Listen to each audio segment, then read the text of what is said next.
Being here or saw Brian? No. We're not. We have some other boards and commission members that are guests tonight.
And it's just Miss Comont.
To order the Wednesday, January 5th, 2022 meeting of the City of Falls Church Planning Commission. Ms. Bazemore, would you please call the roll? Yes. Mr. Krasner? I'm here. Mr. Stevens? Here. Ms. Teets? Here. Mr. Puentes?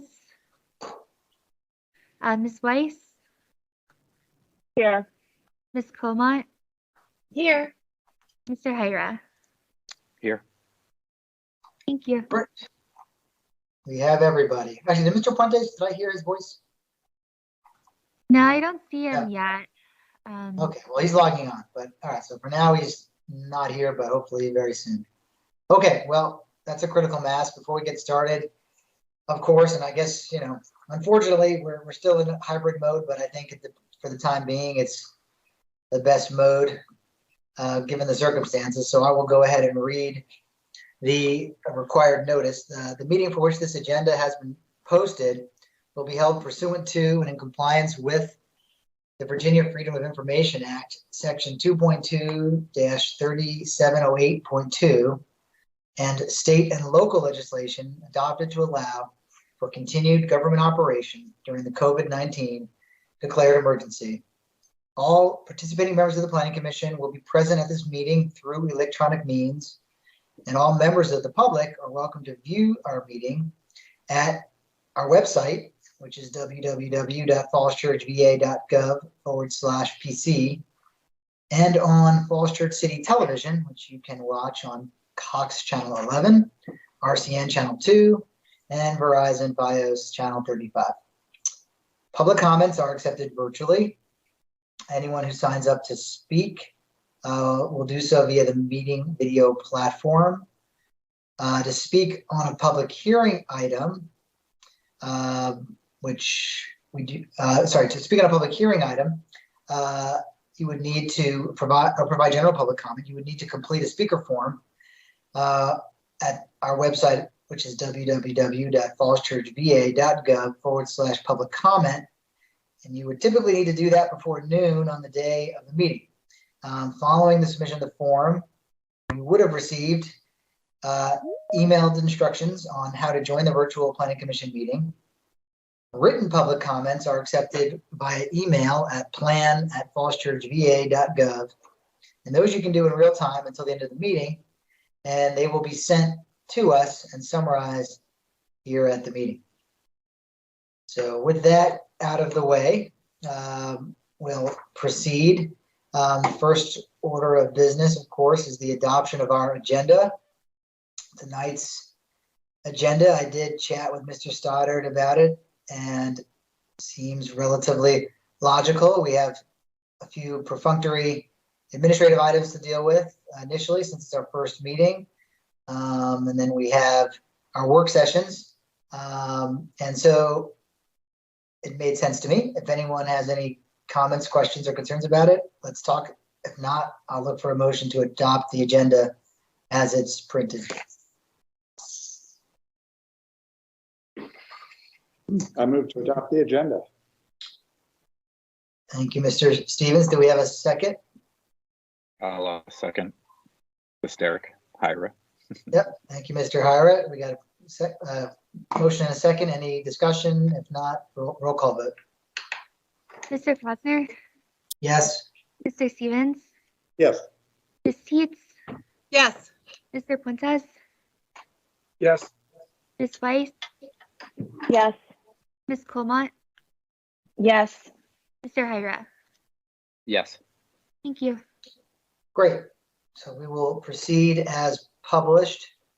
No speaker series tonight. I'm sure we'll have some of those in the coming weeks and months. Any petitions, Ms. Bazemore, received for items not on our agenda? No. Okay.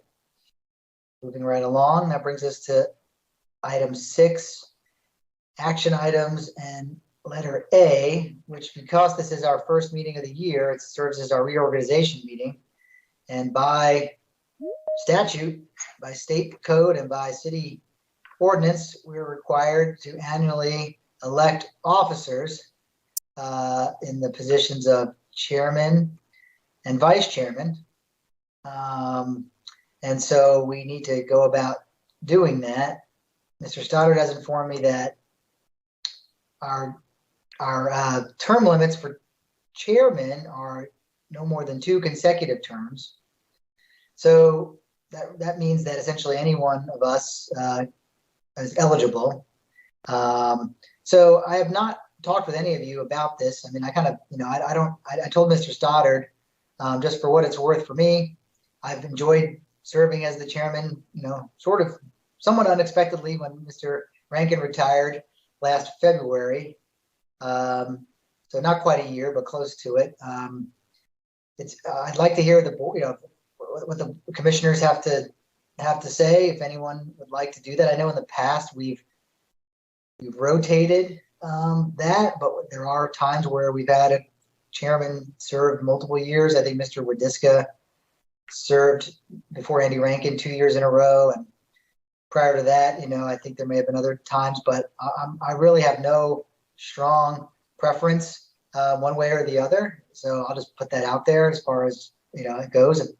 I'd like to hear what other commissioners have to say, if anyone has any opinion on the matter. But I'm happy to serve again, but I'm also more than happy to hand over the reins to somebody else, whoever. And I think anyone on this commission is certainly more than qualified to handle the responsibility of being chairman or vice chairman. So with that, I guess the first step of the matter is to either call for nominations or to discuss, discuss candidates for these very important positions. And I'll open up the floor to any commissioner that would like to provide some input.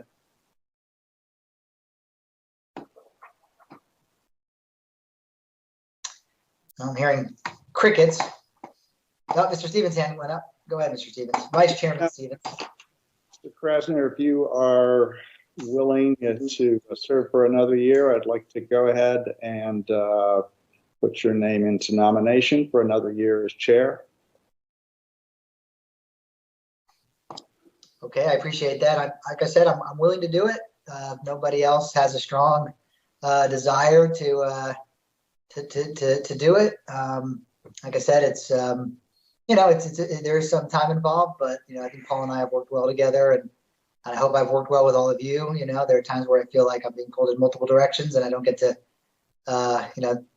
spend as much time on some of this stuff as I want. But I hope that I've been running the meetings relatively efficiently in this electronic format. It's been a steep learning curve as far as that goes, and I've tried to do the best I can as far as that goes, and I'll continue to do that, but always feel free to, reach out to me on those points if you feel there are ways we can improve that, because I'm certainly open to trying to make these electronic meetings, and once we get back in person, run as smoothly as possible. So, but thank you, Mr. Stevens, and I will look for a second. I'm happy to do it unless somebody else wants to nominate anybody else we can discuss.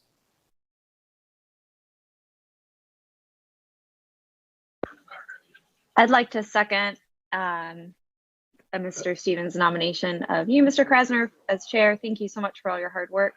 I'd also like to nominate Mr. Stevens as our vice chair, if you would be willing to serve. I would. I don't know if this is the time to do that, but Oh, sorry. Okay.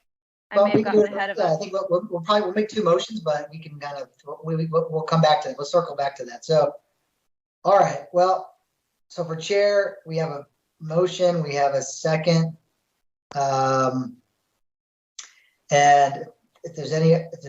unless there's any other nominations, I guess we would have this either discussion on that, and if not, we can go ahead and do a roll call vote on that nomination. So any discussion on that? Not hearing any. I guess Ms. Bazemore will get a roll call vote. All right, Mr. Krasner, I will reluctantly vote for myself. Mr. Stevens, yes. Ms. Teets, Yes. Mr. Fuentes, Yes. Ms. Weiss, Yes. Ms. Clement, Yes. Mr. Hyra. Yes. Thank you. Okay, well, like I said, thank you. I appreciate everyone's faith in my abilities to wrangle these meetings, and I'll do the best I can in the upcoming year to get us through the slate of important items we have to work on. Okay, and I did hear Ms. Comont begin to make a motion for vice chair. Why don't you restate that? Yes, I'd like to nominate Mr. Stevens as our vice chair for 2022. All right, we have a motion for vice chair of Mr. Stevens. Do we have a second? Second. We have a motion and a second. Any discussion on this? Yeah. I did very little and I did it well, so thank you. Well, Mr. Stevens, you do a lot. I think that goes above and beyond the vice chairman's duties. With that, they're beyond the statutory requirements. So I think you do an excellent job as vice chair. If these were in-person meetings, there may be times where there would be some conflicts where I couldn't make it. We'd have to get you to step up, and maybe I'll try to do that at some point this year because just to keep you on your toes. As vice chair, that's always good. I know Mr. Rankin, when I was vice chair, occasionally would surprise me with trips or unexpected absences at the last minute, and I had to scramble, and it was good practice. But I think you've done a great job. So I'm happy to have you continue to serve in that capability. All right, any other comments or discussion? If not, we'll get another roll call vote, please, Ms. Bazemore. Mr. Krasner, Yes.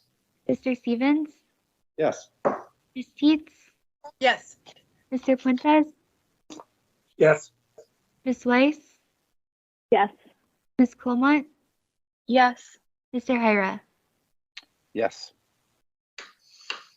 Okay, very good. So the Krasner Stevens ticket has one more term in office here. We'll do the best we can. Okay, so those are our officers for 2022. The next item 6B, and we kind of already talked about this recently, so hopefully this won't be too long of a discussion, but it's the appointment of our board, our appointments to boards and commission liaisons for 2022. When Mr. Hyra joined, we did discuss this. It was not that long ago. Was it back in November, Mr. Stoddard? It seems like we just recently touched on this. Yeah, I think it was early fall. Yeah. So, but as the board, or sorry, as the commission knows, we serve as in a liaison capacity to a number of the other boards and commissions in the city, because a lot of the work we do is by its nature holistic and encompasses many of the overlaps with many of the work of these other boards and commissions, and it's helpful to our work to keep tabs and be aware of what they're doing, and it is very helpful, despite the fact that it does require more attendance at meetings, although in the virtual world that's made it maybe somewhat easier, but anyhow, so as everyone knows, these are the current appointments. This is the time of year where we would discuss juggling any of these around based on people's preferences, schedules, etc. So I'll open it up to anybody who has opinions about either staying with what they got or would like to maybe try something else or has scheduling conflicts and whatever it may be. So I'll open up the floor. Ms. Kama. I'd actually like to ask if Mr. Hyra would be interested in being the liaison for the Housing Commission, perhaps with me as a second liaison or backup. I just think that his deep expertise in housing affordability and issues would really be helpful to that committee. So if he would be willing, I would just like to make that suggestion. Okay, Mr. Hyra, how do you feel about that? Yeah, well, Treya, thanks for the confidence and and for the nomination. I'm happy to do it. Yeah, I think it'll work with my schedule. So yeah, I'd be more than willing to do that. Great, and I'd be happy to continue as a second lead. I feel like this is a really important area for the city right now. So I do think having two planning commissioners might be helpful. I'm also willing to pick up another board or commission if somebody else needs to step away. Okay, no, and some of our, there are a few of our boards where I know we've always had two, and there are others where we've had, backup. I mean, there's really no limit. If people want to attend, these meetings are all technically public anyway, but as far as somebody keeping it on their calendar to keep tabs on their agendas and what they're working on, I agree that the Housing Commission is important.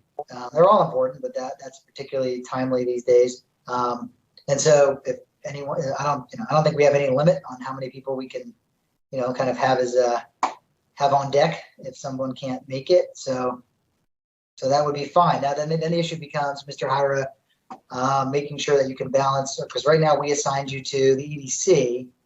And so, are you comfortable taking on both of those? I'd probably prefer to just do one. Okay. And to be totally honest, I haven't made any of the EDC meetings yet. I'm sure, we have Mr. Stevens there as well. So, I think that he's been reporting on what's been going on there. So if everyone agrees, would rather roll off of that and then just be appointed or be the liaison to the Housing Commission. That's fine. No, that's fine. I mean, again, we realize there's definitely a time commitment to trying to attend some of these meetings. And, one thing I'll say, Mr. Stoddard can certainly chime in, and other commissioners can chime in. I mean, I think the goal of the liaison is, obviously you should strive to attend as many meetings as you can, but you're not actually a member of the board of these boards, and so if you can't make it, it's not a statutory problem like it is if you can't make this meeting on a regular basis. So you kind of strive to make it as much as you can and keep tabs on their agendas and what they're working on. But I know if you can't make it because of other commitments, it's not a terrible tragedy, and it's understood, considering especially for those of us who were busy during the day, which is most of us. So that's fine now. Now, typically, Mr. Stevens, have we usually had 2 people at the EDC? Yes. That's what I thought, right? So we would need someone to fill in at the EDC. I mean, I could certainly do that. I've always been interested in what's going on over there. I mean, I will say because it's on a Thursday morning, I occasionally have in the virtual world, it's a lot easier for me. I mean, the non-virtual world, it would be, a little bit tougher. I mean, I occasionally have conflicts on Thursdays, not every Thursday, but I guess if there's 2 of us, that helps. So I'd be happy to jump over to that. Mr. Stoddard, your hand is up. Go ahead. So it's not specific to the EDC, but I just wanted to flag one thing. I had a parking lot conversation with Danny Schlitt, the director of Rec and Parks for the city, and one of the things he flagged, and Melissa, you may want to chime in on this, that we've got a timing conflict with the Rec and Parks Board, which meets on the first Wednesdays of every month. And so when the Planning Commission shifted to Wednesdays, that created a timing conflict. And Rec and Parks is sort of the oddity of the bunch, I don't know if it's by city code or the enabling sort of language for the Rec and Parks Board, but the Planning Commission rep is actually a voting member for that board. It's something about the charter, the way the charter was set up. Or it might have been altered. I think Danny said they altered it at one time because by having the planning commission or a voting member, it was easier to get quorum sometimes. So yeah, I think this past year, I've only made it to 2 of their full meetings because either they switched a day or something happened with us. And a few of them I've gone to the first like 25 minutes and then I had to switch. So yeah, and I told them, I said, I don't think we're switching, so it would be nice if they could switch. So I don't know. But the impression I got from him when I suggested is that they weren't going to switch. I got the same impression when I floated that idea. Well, yeah, I guess that, that, and if it's a built-in conflict and there's not much we can do about it, it means that, we either can't participate or can't participate very, as much, if it's at the same time as our meetings. Well, I told them that if they had, and I talked to their chair, Charlie O'Hara, last year when this, it all became clear this was going to continue, that, if they had things that they needed me to know, they could reach out to me. And like I said, I'd try to come at the beginning of the meetings when I could. So, so I think that's the best we can do. I mean, I'm willing to stay on there and keep like trying to do what I can with them. Yeah, I think that's fine. I think that's perfectly fine given the circumstances, and and that's part of the goal, is just really stay on top of what these other boards and groups are working on. To the extent it's overlapping with us, and we want to be aware of it. I think that's really the best we can do, especially if there's a conflict like that. There's really nothing else you can do. So that sounds fine to me. If other people. Well, really, if they move to the second Wednesday, I think then it sits on top of CACT. So then I'd have to get someone to take one of them. So right. I don't know. Right. So Yeah, we don't want to pick favorites, but CACT is very important too. So yeah, no, I agree. I think CACT is very important, and they often have lots and lots of questions about what we're doing. So for CACT, it's really helpful to have a planning commissioner there to tell them like what we're looking at, what we're voting on. So that is like, it is a very, but Recs and Parks very important too, because it's about land use and the fact that we still need more open spaces, we still need fields, and they do have capital project needs. So anyway, we'll just cover it the best we can. Yeah, no, I think that's the best way to handle it. Yeah. And I'm willing to stay on both of those right now. So, so I'm good there. Okay. All right. So Ms. Tietz is going to stay put. Mr. Hira is jumping over to Housing Commission. like I said, I'm happy to jump into EDA, but then that would open up. I don't think I could do Historical Commission, HARB, and EDA. Granted, like Historical Commission and HARB, you know, they don't meet as much, but you know, yeah, So I don't know if anyone has any interest in you know, historic preservation or the Historical Commission, and would like to assume that. I could potentially trade with somebody else. I don't know. Ms. Weiss, how's the Arts and Humanities Council been for you on that board? How often do they meet? Do they meet every month? I mean, yeah, I haven't been able to go to a single one. Pre-COVID, I was trying to meet up with the chair, but then COVID hit. And so, yeah, and that's just not going to work for me. But I don't know who on the commission it would work for. Yeah, because it's also in the morning. Okay. I mean, yeah, it's hard. We're a small city. We have a lot of boards and commissions, and to try to, you know, cover them all, it's difficult. Mr. Stevens, what do you have to say? Yeah, I was just going to mention the issue that Corey raised on scheduling, given that I don't have conflicts during the day. If I can offer you the tree commission in exchange, but the only problem is they unfortunately meet on Wednesdays too when we have meetings, so I haven't been able to attend too many of their meetings live. But if you wanted to do that, I would offer to do that. Otherwise, I'm happy to keep it. I don't know how. Sure, it feels like a meaningless change because I don't know how. I mean, it's the exact same time, but I'm happy to be in touch with Kathy and the Urban Forestry Commission. So yeah, if you don't mind switching, that'd be great. Okay, sounds like we got a deal. Okay, so we'll swap those. Okay, let's see. So anyone have any interest in picking up the Historical Commission or HARB? I mean, I'll be honest too. I you know, haven't attended too many of these meetings. I occasionally have like some Thursday evening conflicts. It's been less in COVID, but due to my day job, which my day job has some night meetings that are attached to it. So including on Thursdays. So, but it's not an every month kind of thing. You know, I tend to check their agendas and see what they're doing. So again, if anyone has any particular interest in, you know, that topic, otherwise, I suppose I could stay on, you know, and continue to monitor their activities. But if anyone has a strong desire to get involved in that, I'd be happy to trade.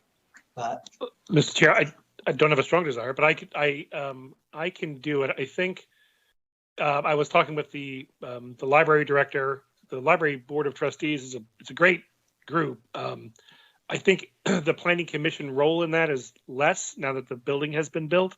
right. And Jenny was actually wondering if I'm staying on and all that. It's also usually a conflict with this meeting. Mhm. But I think in sharing the load, I think I can take your historic commission meetings. Okay. Yeah, Yeah, I think that makes sense. I agree. I don't know if we need to have a standing member on the library board when they're not doing any type of building. it's really interesting, but it doesn't. Yeah, it's harder and harder to find direct relevance. But Yeah, no, I agree. And so that sounds logical. I mean, Mr. Stoddard, is any of this required by charter or ordinance, any of these assignments? I Can don't we think drop so. the library? I think as you said, it's just helpful to have these sort of designated points of contact, Sure. people stay in touch with each other as issues come up.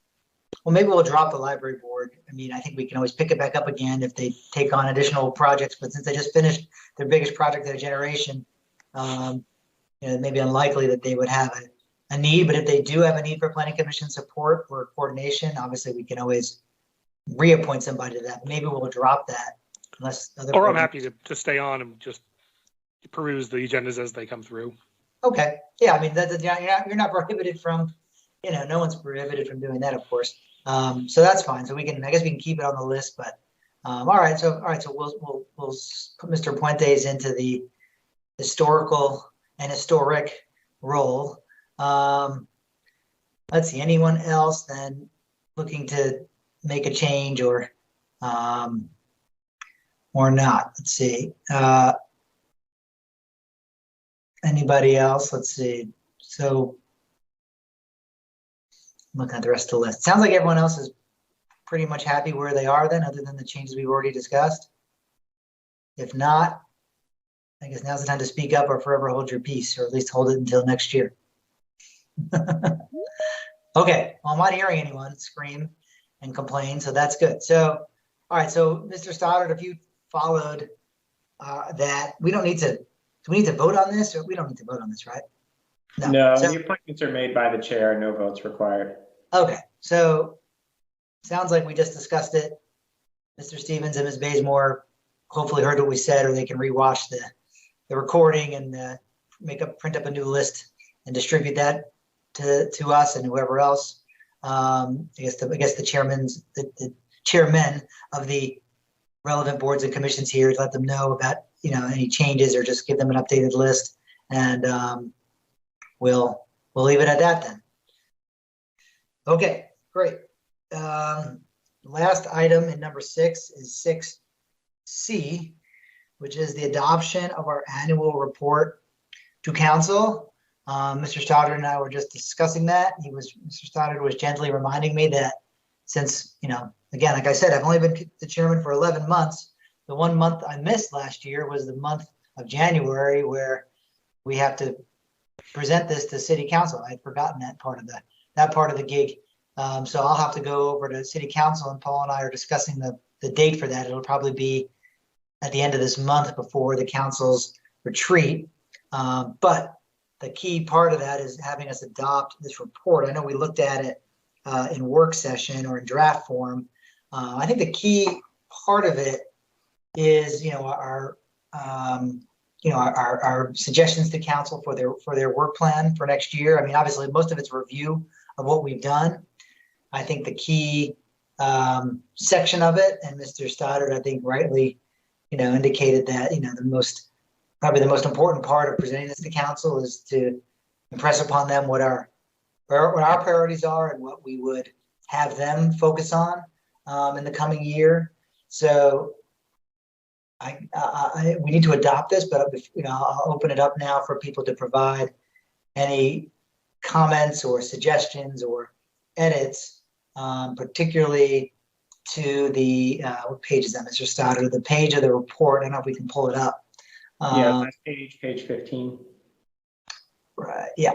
So, I mean, obviously, feel free to comment on anything here, but the most important part, which is in red on the final page, would be our recommendations and priorities. We discussed this a little bit at our retreat back in December as well, and so I think let's spend a few minutes on this and make sure that because what I plan to faithfully express these priorities as part when I present this, and so I want to make sure folks we have consensus on what's in here and any edits or additions people would like to see.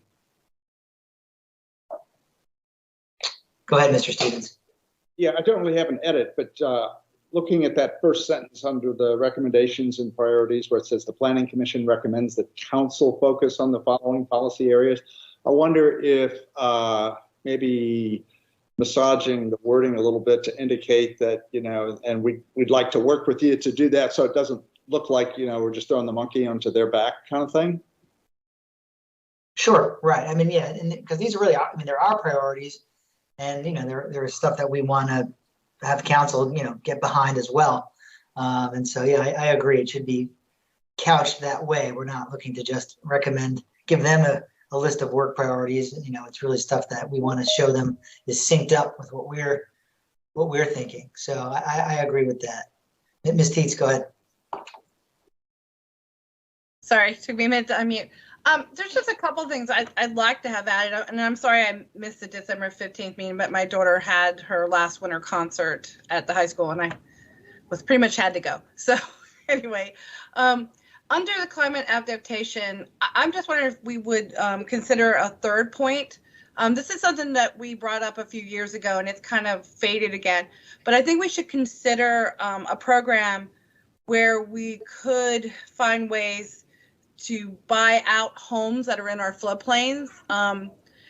Because one, the floodplains are increasing. It would be nice to have to get more green space, more trees, more things to help absorb the stormwater.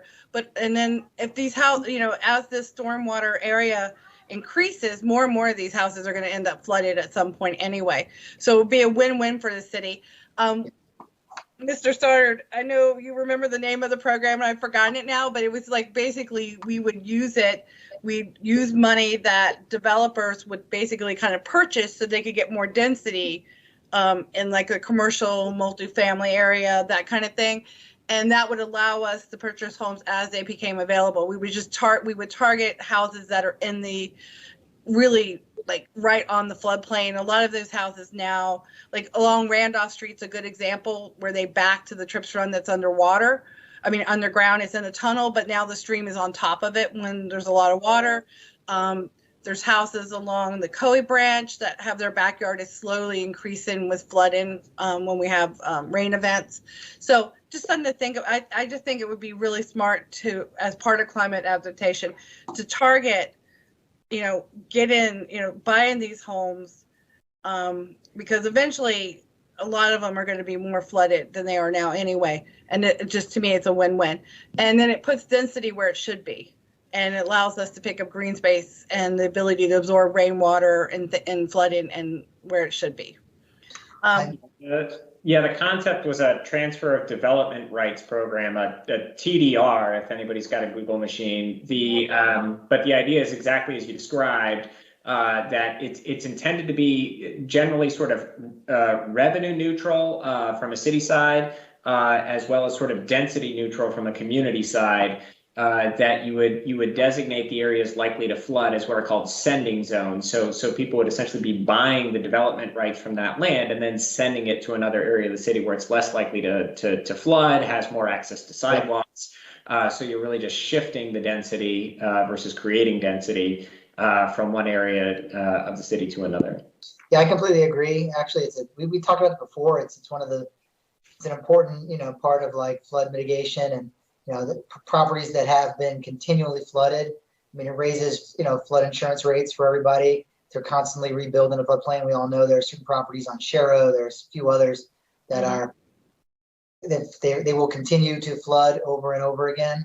And so I completely agree. Ms. Weiss, your hand's been up for a while. Go ahead. Oh, could I get my second point in, or do you want to come back to it? I thought you were done, Ms. Teets. No, I had two. My second one is for something under number 3, the business conservation. I really do think we need to have a more aggressive move for shared parking and for a better review of our parking rules and how we're dealing with it. I mean, that whole thing with the taco business over in Westmoreland was just one of the many parking issues that we have. I mean, obviously we want people to walk more and we want more multimodal, but there are going to be some people who have to drive to some businesses, and it's getting really aggressive out there. I was kind of surprised between the radio, I guess where Aldi is, I guess that's the tower thing, and the businesses that are along the street behind it. Behind there used to be a lot of empty parking. Nothing would ever be back there. In fact, I would park back there a lot when I went to the bake shop because it would just be empty. And I was really surprised to go there about a month or so ago. And I guess because they're worried about the scramble, the kids' play area, and the fact that bake shop and Audacious Ale are doing really well, they've gone now and put in that you can't park on that a part of that parking area that belongs to the shopping center. And it's empty now. So it's like, because no one was parking there before. Now they've said that no one who's going to any of the businesses on the other side can use it. And to me, that's just another example where we should be sharing parking. There's so much parking in this city that is underutilized. And then at the same time, we're finding people trying to put more parking in. And I mean, we all know, like, the Spectrum building is a good example. The bottom level of that parking garage is empty all the time, has been empty from the very beginning. So we just have so much extra parking. And I just think we really need to have maybe a task force. I know we've had them before, but we really need to come up with some real ways to deal with our parking issues and maybe change our code. And also need some real regulations for how we deal with residential parking rules, because right now it's kind of haphazard from street to street, neighbor to neighborhood. Different things are happening. There are whole neighborhoods where no one can park on the street, but then they all have driveways, and so no one's ever on their streets. So again, we have all this empty parking. And then we're building, and then we come in and do development and we have to build more parking. So I think parking is still like a really big thing and should be a priority. Okay, I'm done now. Thank you, Ms. Teets. I agree with both your points. Ms. Weiss, go ahead. Yeah, those are both good points. On the TDR, I remember that conversation, and I remember it died a premature death, and I can't remember exactly why. I think it was maybe lack of interest from City Council, if I recall correctly, and so maybe us putting it back on their agenda would be helpful. So I would be supportive of adding that. But I will say that is also part of the climate adaptation plan, which I know we discussed at our retreat, but it's just missing. Not building in places where there are floodplains is one component of a plan to ensure we're developing in a manner that's climate resilient. I still like to ask City Council to prioritize developing a climate resilience plan, which is thinking about chronic impacts of climate change as well as the acute, right? Do we have the measures in place for when the tornadoes come here, and are we developing in a manner that's not going to make our lives more challenging by building in floodplains? So I would suggest something like, prioritize developing a climate resilience plan. One key component could be transfer development rights in the floodplain. That's point one. Point two is, I was thinking, gosh, let's just make sure they're considering environmental impacts in the capital improvement plan. And then I saw in the staff report that, or in the CIP memo, that there is an environmental lens being developed, but I couldn't access, an environmental lens to the CIP being developed. So that's good. So we don't need to add a recommendation here, but just as a sort of footnote to the conversation, I wasn't able to access that or find it. Maybe I'm missing something, but I'd love to just sort of see what that looks like. A lot of words to say, no need to add anything capital improvement plan here, but so one, develop climate resilience plan. Two, on the comment about reviewing and strengthening secondary criteria, the comment or the conversation I think we had at the retreat was more about sort of how our secondary criteria work in general, and I think not just specific to environmental performance.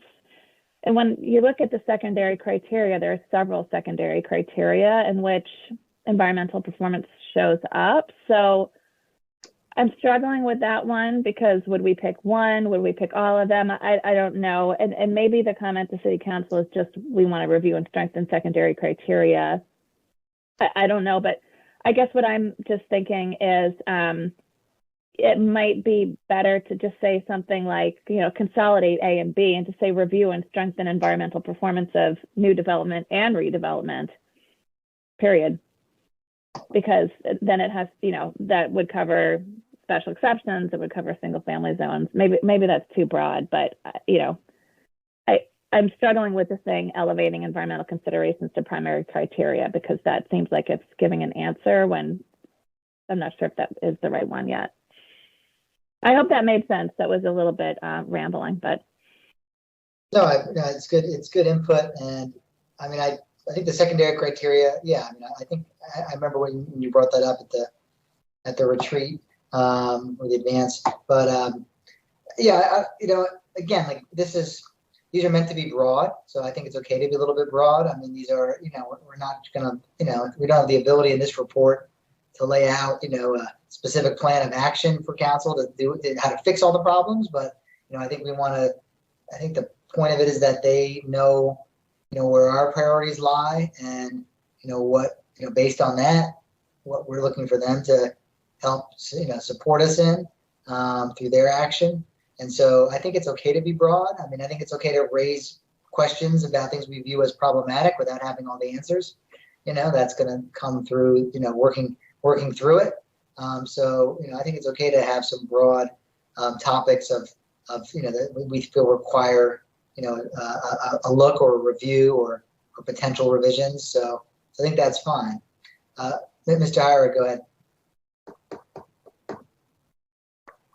Yeah, I was just gonna suggest we just change some of the language in point 1, number B.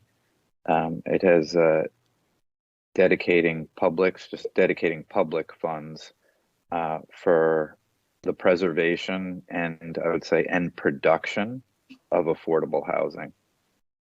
So the word preservation is just taking existing stuff and preserving it, keeping it affordable, and then production would be increasing the supply. So I would just say preservation and production of affordable housing.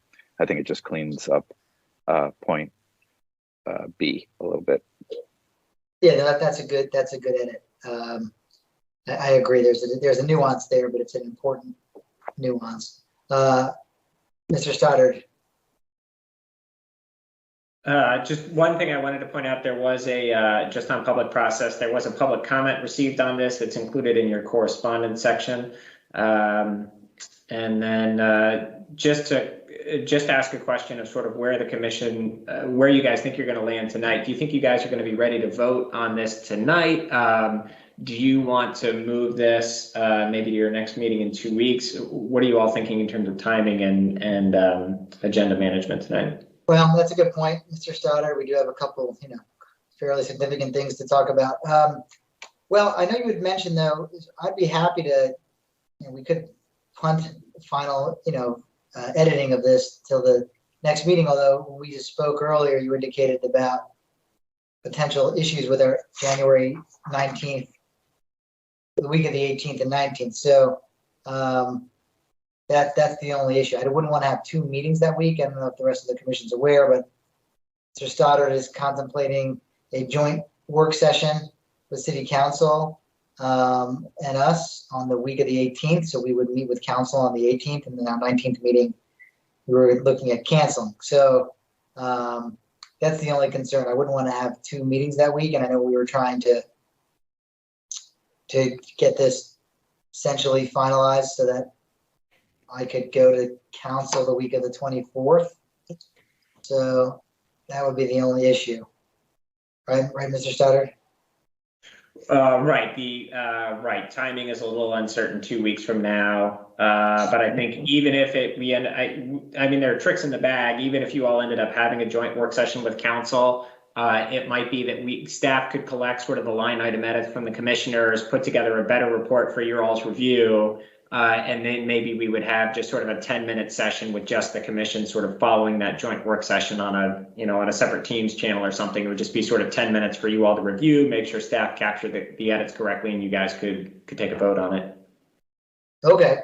I mean, that would work for me. I mean, assuming we should discuss, make sure we get a forum for the 18th. Mr. Howard, is your hand back up, or was it left over from last time? Oh, it's down. Okay, Mr. Stevens, go ahead. Yeah, the thought occurs to me that a work session with council could certainly inform the content that we're talking about here this evening for the annual report. So that's another thought. Yeah, no, I agree. I think it might be helpful. So why don't we do that then, Mr. Stoddard? Then, assuming that we can get a quorum for the 18th, which I know I can make it.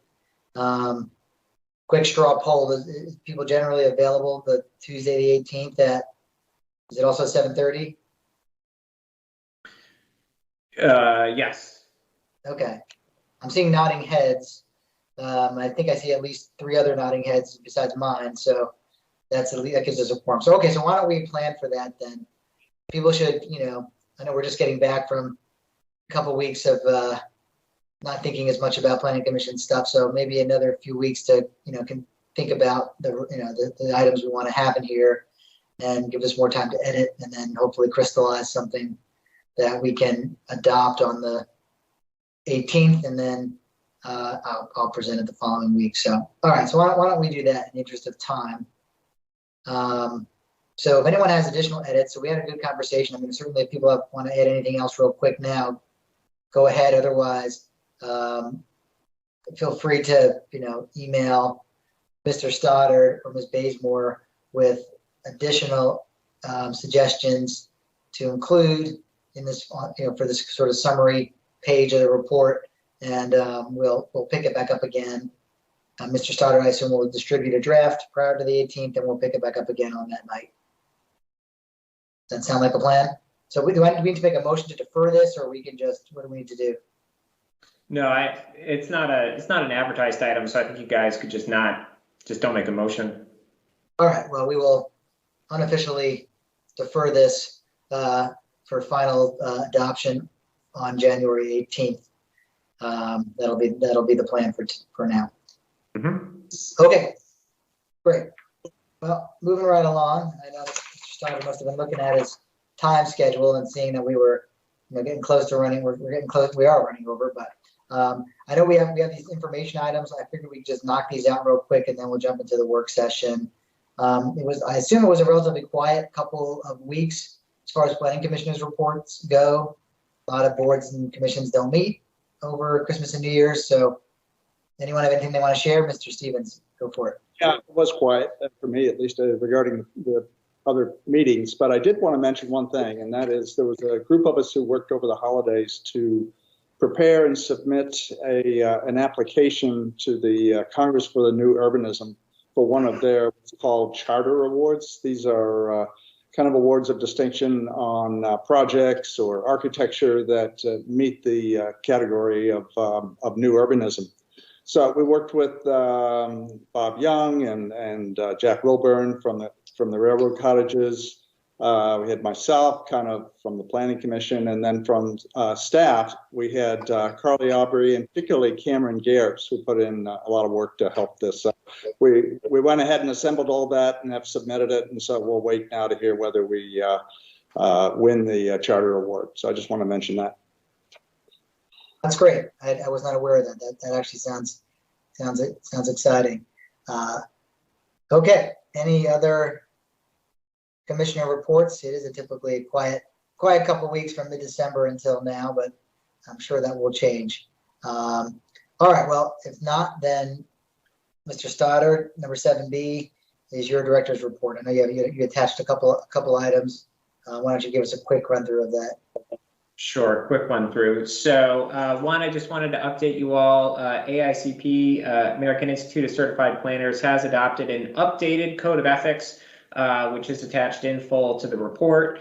The aspirational principles are really what were changed, and it really puts a lot more emphasis on equity and how things like city planning and land development codes can impact equity, not just in terms of short-term actions, but also long-term actions and long-term outcomes. So good to see AICP taking a critical look at the planning profession and seeing what we as planners can do to improve outcomes in the community.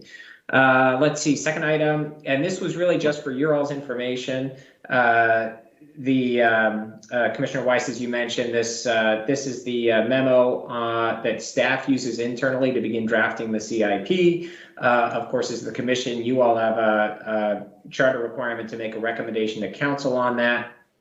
The tentative schedule, Deputy City Manager Mester is the one who prepares the CIP. The tentative schedule that she's charted is for a planning commission work session. It would be your only work session on the proposed CIP would be on February 16th. And then you all would be asked to make your final action recommendation to council at the next regular meeting, which would be March 2nd. So I wanted to highlight those key dates for your attention. And then, yes, the memo lays out there is in the works an equity lens, which is being developed by the city's environmental programs manager, Kate Walker. And you all will see that in the CIP project descriptions when the draft CIP is presented. Let's see. Last item I reported on. This is a This is a sort of congratulatory sort of handshake here. City has won a technical assistance award. Carrie Ognino was the staff lead on this one.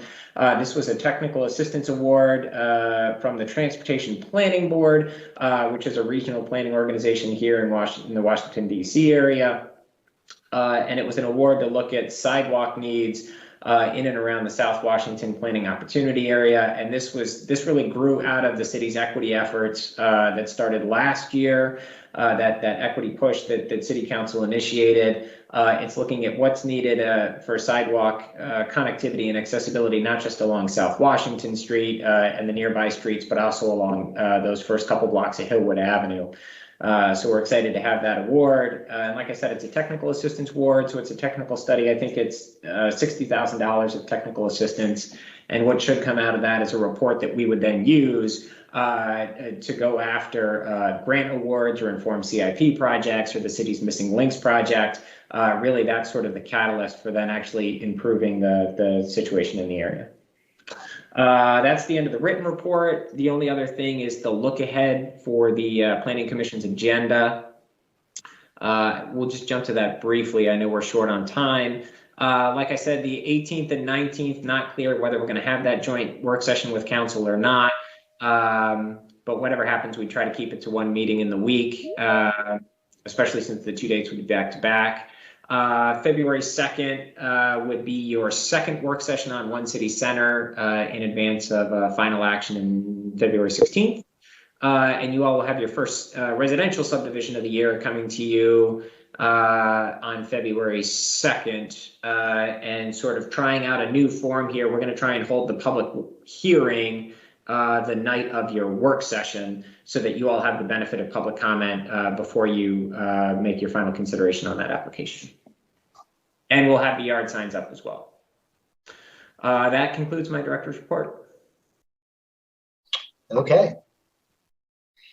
Great. Thank you, Mr. Stoddard. All right. Well, that brings us through our regular agenda. Now brings us to our work sessions, which are the main event for tonight. First item is item 8A, which is a subdivision, work session on a subdivision application at the West Falls project. And it's not the first subdivision we've had here, so I'll call it the latest subdivision application we've reviewed at this site. It seems like this site continually comes back, like it misses us and it wants to come back to the Planning Commission. And so it's back again. Mr. Stoddard, will you please introduce this subdivision item for us? Sure. I'm going to just quickly set the stage for the commission before I turn it over to Carly Aubrey, who's our staff lead on this one. But you all are being asked to hold a work session tonight. We haven't completed staff review of this work session, but we did want to get you all involved in the review early. This is a requested subdivision to break up the approximately 9.5 acre parcel up at the West Falls Church site. This isn't changing anything in the entitlements about the development program, what's been approved in the CDA or the SEE or the SESP.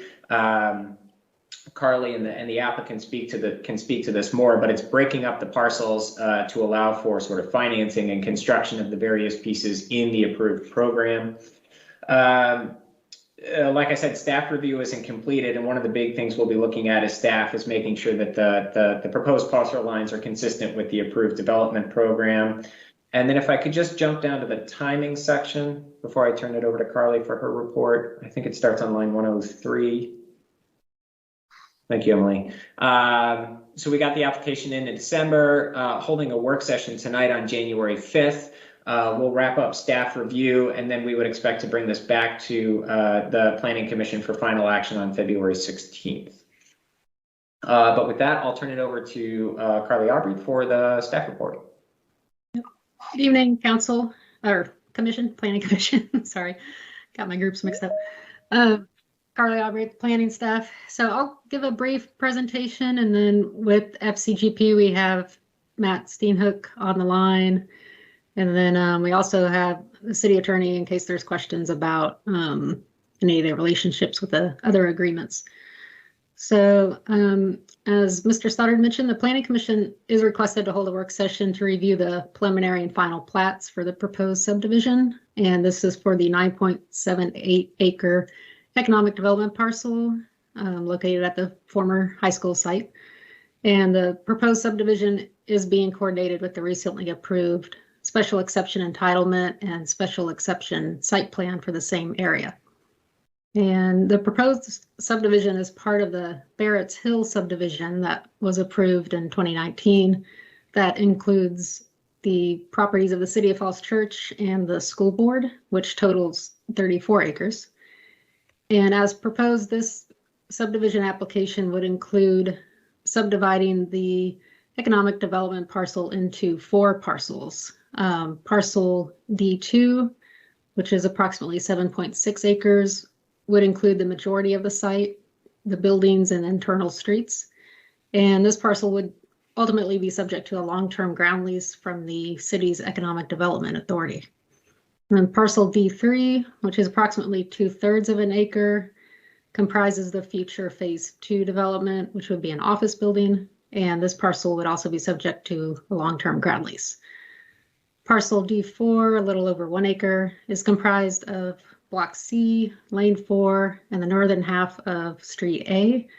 And this parcel would be conveyed in fee by the city to FCGP for construction as a for sale residential condo building. And then finally, parcel D5, approximately 4/10 of an acre, would include the future phase 2 development, which would also be a residential condo.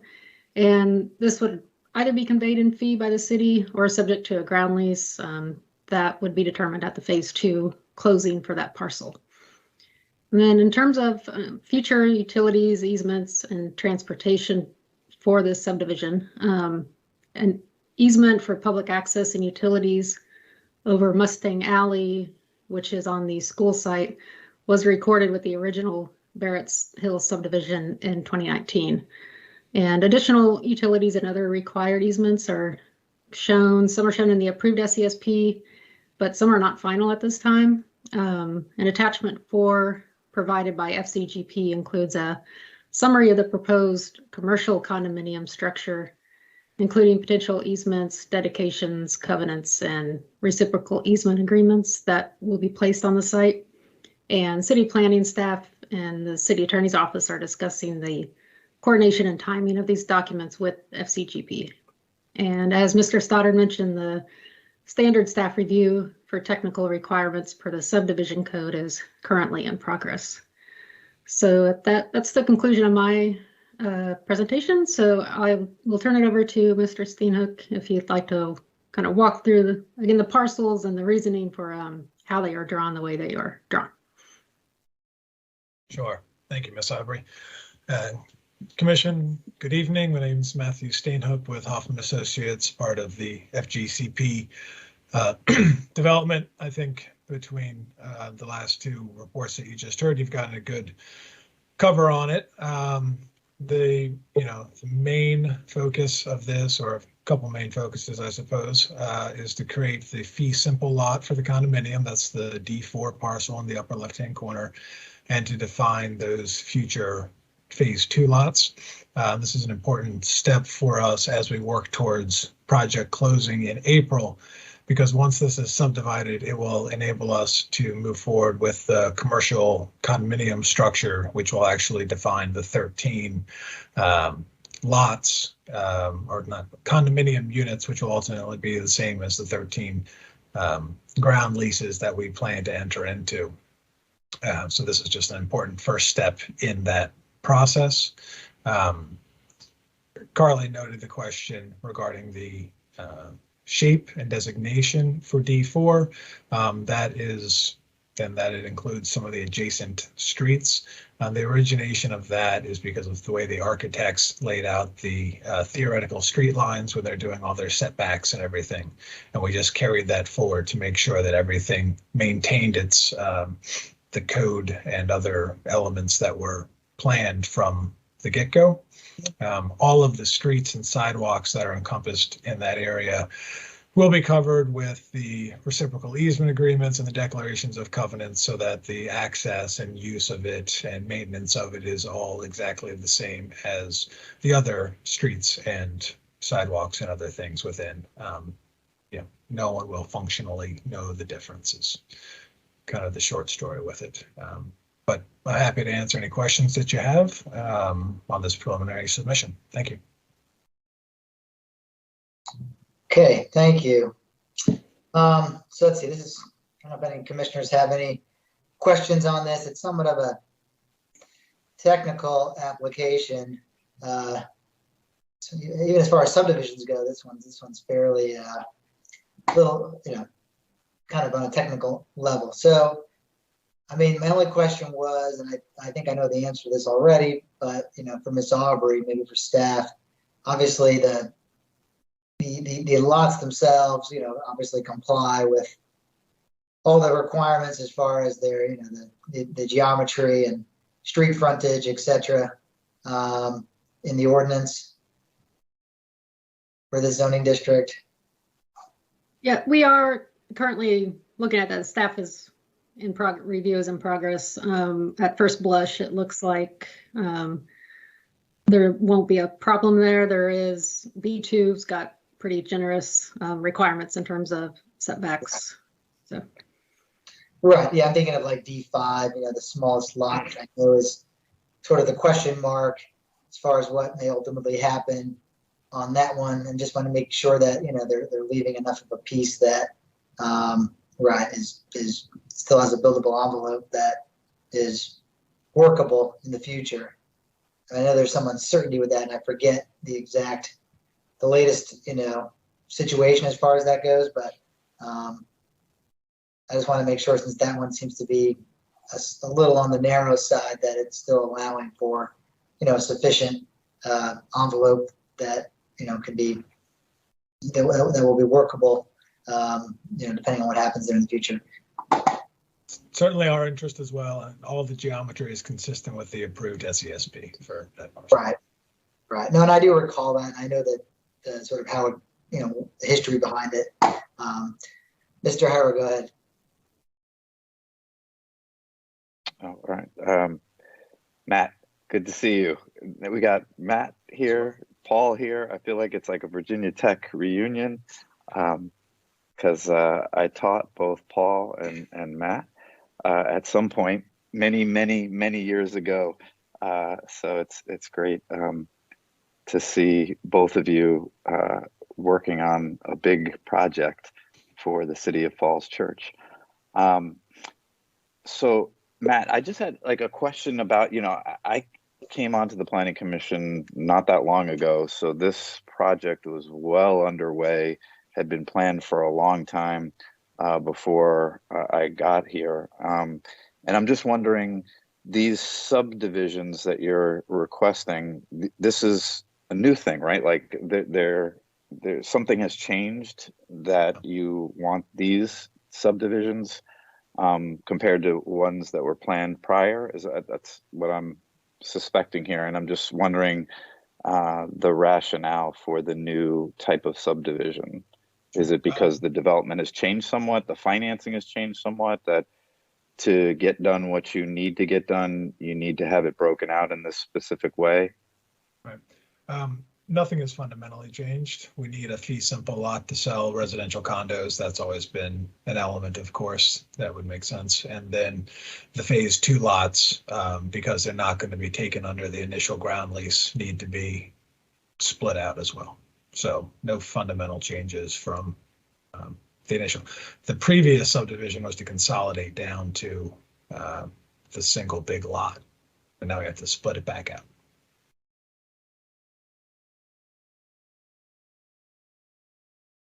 Yeah, I think that's the confusing. Thank you. I remember when we did that, and then it was because it was the original lots that were when it was the city prop, when it was the school site, and then and now it's subdivided again. But this should be the last time. We never know. I don't want to say never, but it could come back again, and they could redraw something weird. I guess I should never say never. I'll jinx it, but. But anyhow, again, my only concern, again, this is a technical application for the most part. I think I understand the condo requirements. Again, so it's just making sure that for the piece that's sort of the question mark piece in phase 2, that it's still, and I believe it still is, and that piece has been split off for a long time through this process, and so I think it still is workable, but that was my only concern. And I guess staff, by the time of the public hearing on this, when we get the vote, will give us their final seal of approval, if you will, after they review it. So I guess I'll look forward to see that staff doesn't come up with any wrinkles that we're not catching here when they put their microscope on it. So unless there are any other comments from other commissioners, and I'm not seeing, Mr. Stevens' hand just popped up. Go ahead. I hope this is not too silly of a point, but obviously 99 years from now, the city's going to own D3, D2, and D5, but not D4. And so whoever's in the city at that time doing planning will have to deal with that issue. Is that right? Yeah, the easements that will be in place ride with the land, so the access and those elements will still be available. Right. I saw you listed in one of the attachments all the various easements that kind of go along with this. Some of that is, again, I'm not really innately, familiar with the, condo law and some of the things that need to happen on that, but I assume that like all those, the various reciprocal easements and access easements and other things that have to be in place. I trust that the city attorney and other folks with legal degrees will make sure the I's are dotted and the T's are crossed, on that. But yeah, that's a good point, Mr. Stevens. But I think, right, that's part of what goes along with this. There's that attachment for, it's in our attachments. Where was that? The proposed condominium A5, which lists some of that stuff. So anyway, some of that's in the covenant, some of that is laid out in there. And that will all be recorded along with the subdivision, correct? All the various easements, so that'll all be recorded. Right. That's a great question. That's exactly why they exist. Yeah. And we did make sure when this was laid out that the residential condominium piece, which we knew from the beginning was going to have to be sold as fee simple. So we made sure that those parcels, which are D4 and then potentially ultimately D5, are located obviously on street right of way, so they could have their independent access, and also that they're easily segregable from the rest of the property when it comes back to the city. Right. So, okay. Well, I mean, to me, those are my only kind of questions. And it was more just, again, not being as savvy on some of this stuff, but, it all appears to be in line with what one would expect, with this type of condominium, development. So, all right, well, we'll look for staff's final report, but otherwise, if there's no other comments from commissioners or any final words from staff, we'll conclude the work session on this item. And Paul, this is scheduled to come back. Is it on February 2nd? Is that no, not February 2nd. When is this supposed to come back, Paul? I'm pulling that up now. Sorry, I'd already flipped off of it. 16th. Yeah, there we go. February 16th is when we're recommending this come back to allow adequate time for staff review and any revisions from the applicant. And like you said, it is to make sure that the legal reviews are all in place to make sure that the reciprocal agreements are all there. Right, exactly. Okay, well, we'll look for a final report from staff prior to the 16th of February, and we'll hopefully have final action on this at that time. So again, thanks. So thank you, applicant team and Ms. Aubrey, and we'll take it up again next month. Appreciate your answering our questions. Thank you, everyone, and Professor Hyra, great to see you as always. Good to see you, Matt. Okay, great. So that brings us to our next item, which is our also under our work session items, 8B. This is for the One City Center project, and this, and be careful how we word this now because we're not calling it. We called it last time we did something like this. We're now calling it it's a presentation with the boards and commissions for Q&A. Is how it's listed on our agenda. We're not calling it a town hall because it's not a town hall. This item has been referred out, and this is an opportunity we've invited. I'm sure other commissioners see that we have a number of folks logged on from both staff and other boards and commissions. Similar to what we did with Founders Row 2, kind of at the outset, was to have an opportunity for the applicant, for the developer and company to provide a presentation and kind of begin a general dialogue with the various boards and commissions. Obviously, we're not looking to dive deep, into the weeds on, any particular item, but it's an opportunity for both the commissioners and, the various representatives who are here from some of the other boards and commissions to get some general initial comments or questions out on the table, understanding that, of course, they're going to get a more in-depth bite at the apple when it comes before their board and commission directly. And so I think what we'll do, just similar to what we did on some of the other projects, is we'll begin with staff to introduce the item.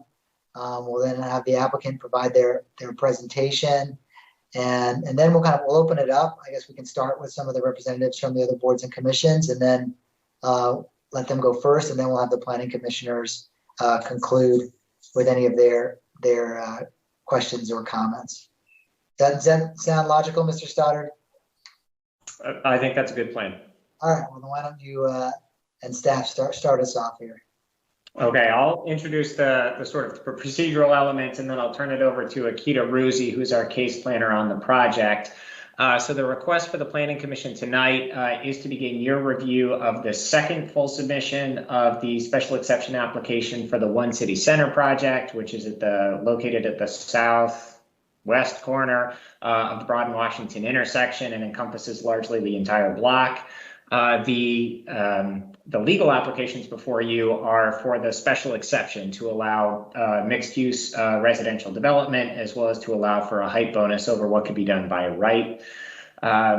Related to this, although it's not before you for action, but a related item to this is a change in deed restrictive covenants that are in place on the property, and that's briefly touched on in the report. I'm actually going to jump all the way down. I'm going to leave most of the storyline for Akita, so I'm just going to jump to the timing section to make sure everyone's clear on where we are tonight and sort of next steps going forward.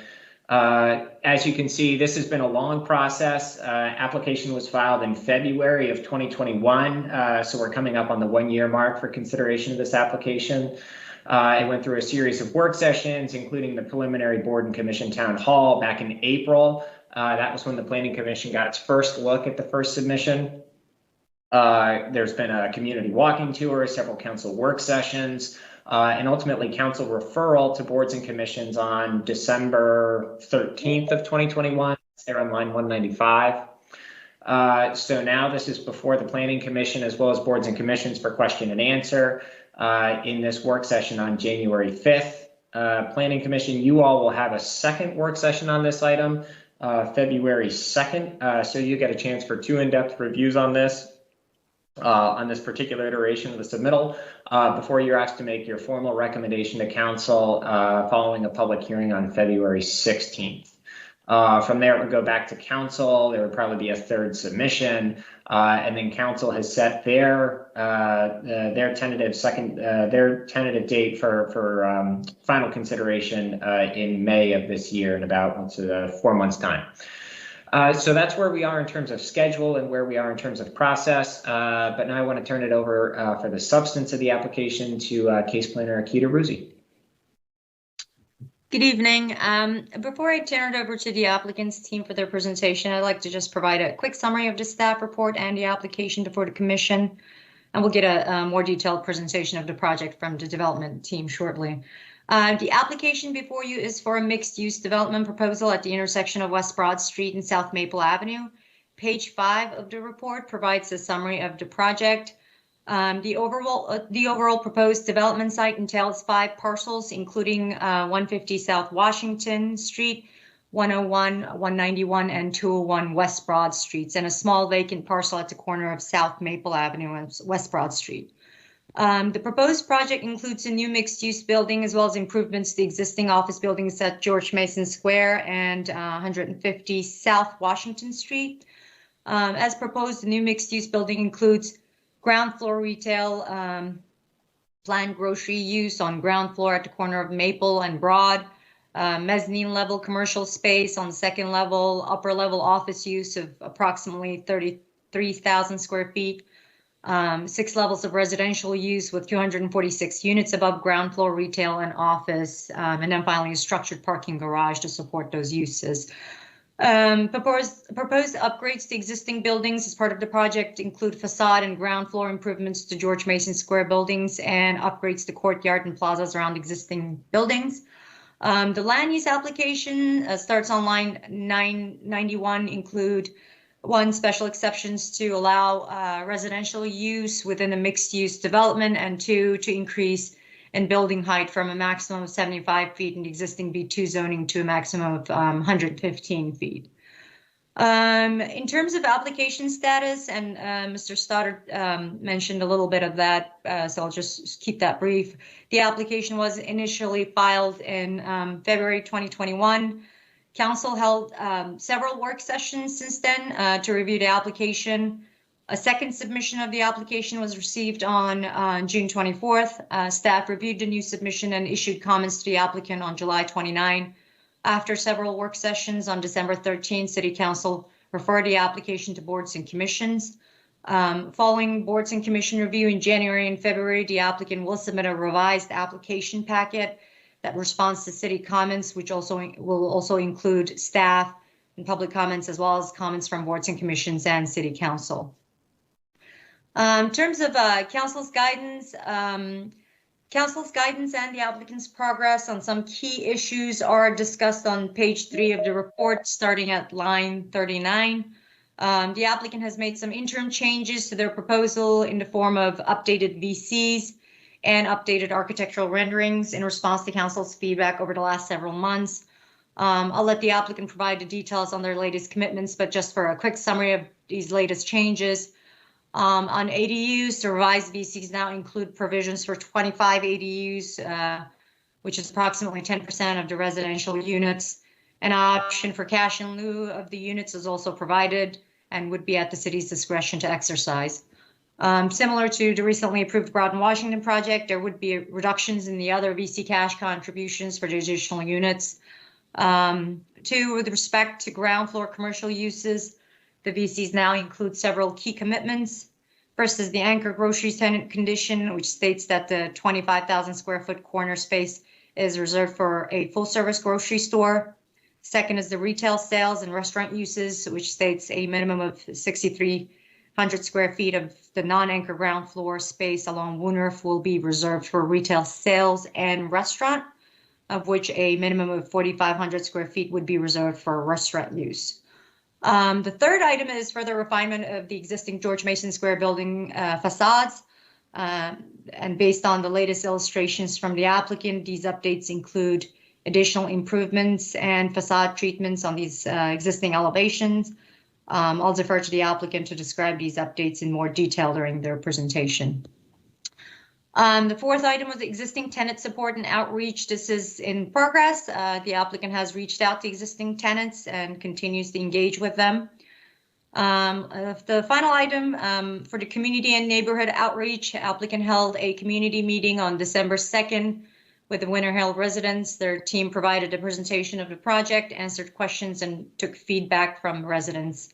And that engagement is also ongoing. In terms of staff review, preliminary analysis of the project based on the comp plan, small area plan, and SE reviews provided in the report starting on page 11. For a quick summary, in terms of comprehensive plan consistency, this area is already planned mixed use on the comp plan land use map, so the proposed development is consistent with that vision.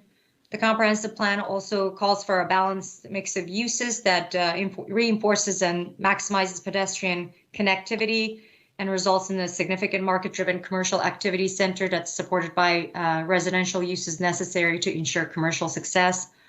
Small area plan, the downtown small area plan recognizes the project site as an area for dense redevelopment potential. The site is within the core commercial area, which is an area envisioned for greater concentrations of commercial activity that supports density and taller building heights. Unlike the comp plan, small area plan also talks about investment in pedestrian infrastructure, walkability, and active and vibrant streets. With the ground floor commercial uses in the project and the proposed pedestrian improvements, the project begins to demonstrate consistency with some of these goals for the area. The proposed investment in the existing commercial buildings is, of course, another benefit of the project. On fiscal impact, that's discussed on line 831. As a result of the latest commercial commitments, such as the minimum square footage for grocery, restaurant, and retail sales, the projected net annual revenue for the project has increased. Based on staff's updated fiscal analysis, the expected fiscal impact is now approximately $955,000 annually, which is an increase from the earlier projection of $706,000. And Mr. Stoddard talked about schedules, so I won't go too deep into that, but again, after boards and commission review in January and February, we will present those comments to City Council sometime in March, and then the applicant will resubmit following that meeting, and then final consideration by City Council would be in May. And that concludes the staff report. I'll turn it over to the applicant for their presentation. Thank you.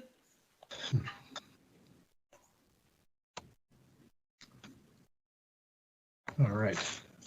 Mr. Chairman, I don't know if you can hear me or not. Hopefully you can. We hear you, Mr. Bain. Okay.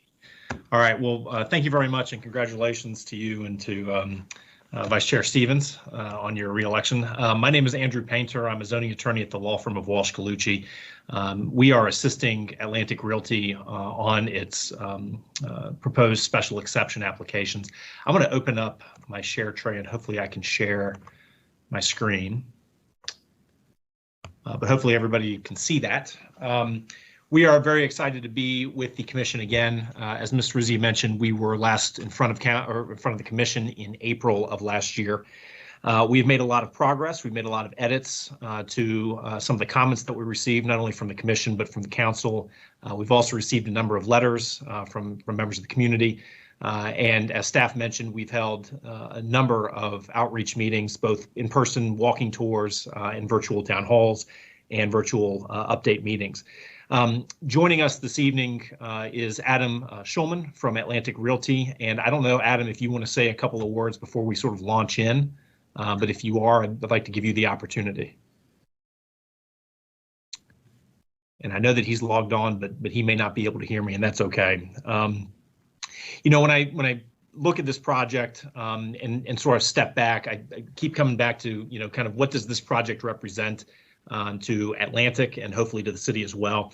And I keep coming back to five sort of key things. The first thing is I think it's an effort to create a true mixed use community in, you know, at the core intersection of the city that we just haven't had before.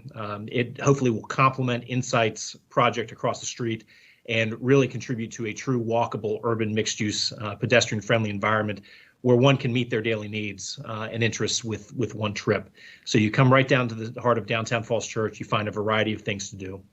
I think second, Atlantic really views this as a positive step forward in the implementation of the city's comprehensive planning policies that Ms. Rizzi had mentioned, going back about 16 years or so. Third, hopefully it will serve as a catalyst for encouraging redevelopment and new development in this part of the city, especially in the area around West Annandale Road and South Maple Avenue. That right now is kind of a back of house area. And, you know, I think it's important to note that the city's reputation as a good place to do business and investment has improved in recent years. We view this project as simply transformative and could be a regionally significant marquee project that when you stitch it all together with 301 West Broad and the Insight Broad and Washington project and the other types of investments that we've seen along this stretch of West Broad Street, it really is transformative. And it's about placemaking, it's about economic development, and it's about housing opportunities, plus all the streetscape improvements that come along with it. Four, Atlantic is proud to be delivering a significant amount of new commercial space in a new building, new Class A office space and Class A retail space, along with the rehabilitation of existing commercial spaces in George Mason Square, as well as providing a modern and efficient parking garage to replace the one that's there now that will provide substantial public parking. So it's not only providing more commercial than what's on the property today, but it will be of better quality. We will have large footprint retail, smaller format retail, restaurant space, office uses, and residential. We are confident in the amount of office that is being programmed. We are confident that we can make it work. And equally important, number five, this is a project that Atlantic feels can get built. This is a very tough environment, as you all may imagine, to underwrite speculative commercial space. But this is a project that Atlantic believes to be viable. And as you all know, those that have lived in the city for a very long time and were around, 12 years ago with the original city center project, Atlantic has gone to the drawing board multiple times on this and finally believes that it has a project that can work. Joining us this evening, this is sort of just an overview of the applicant's team. We have some members of the boards and commissions that have not seen this yet, so I just wanted to let you know who we are.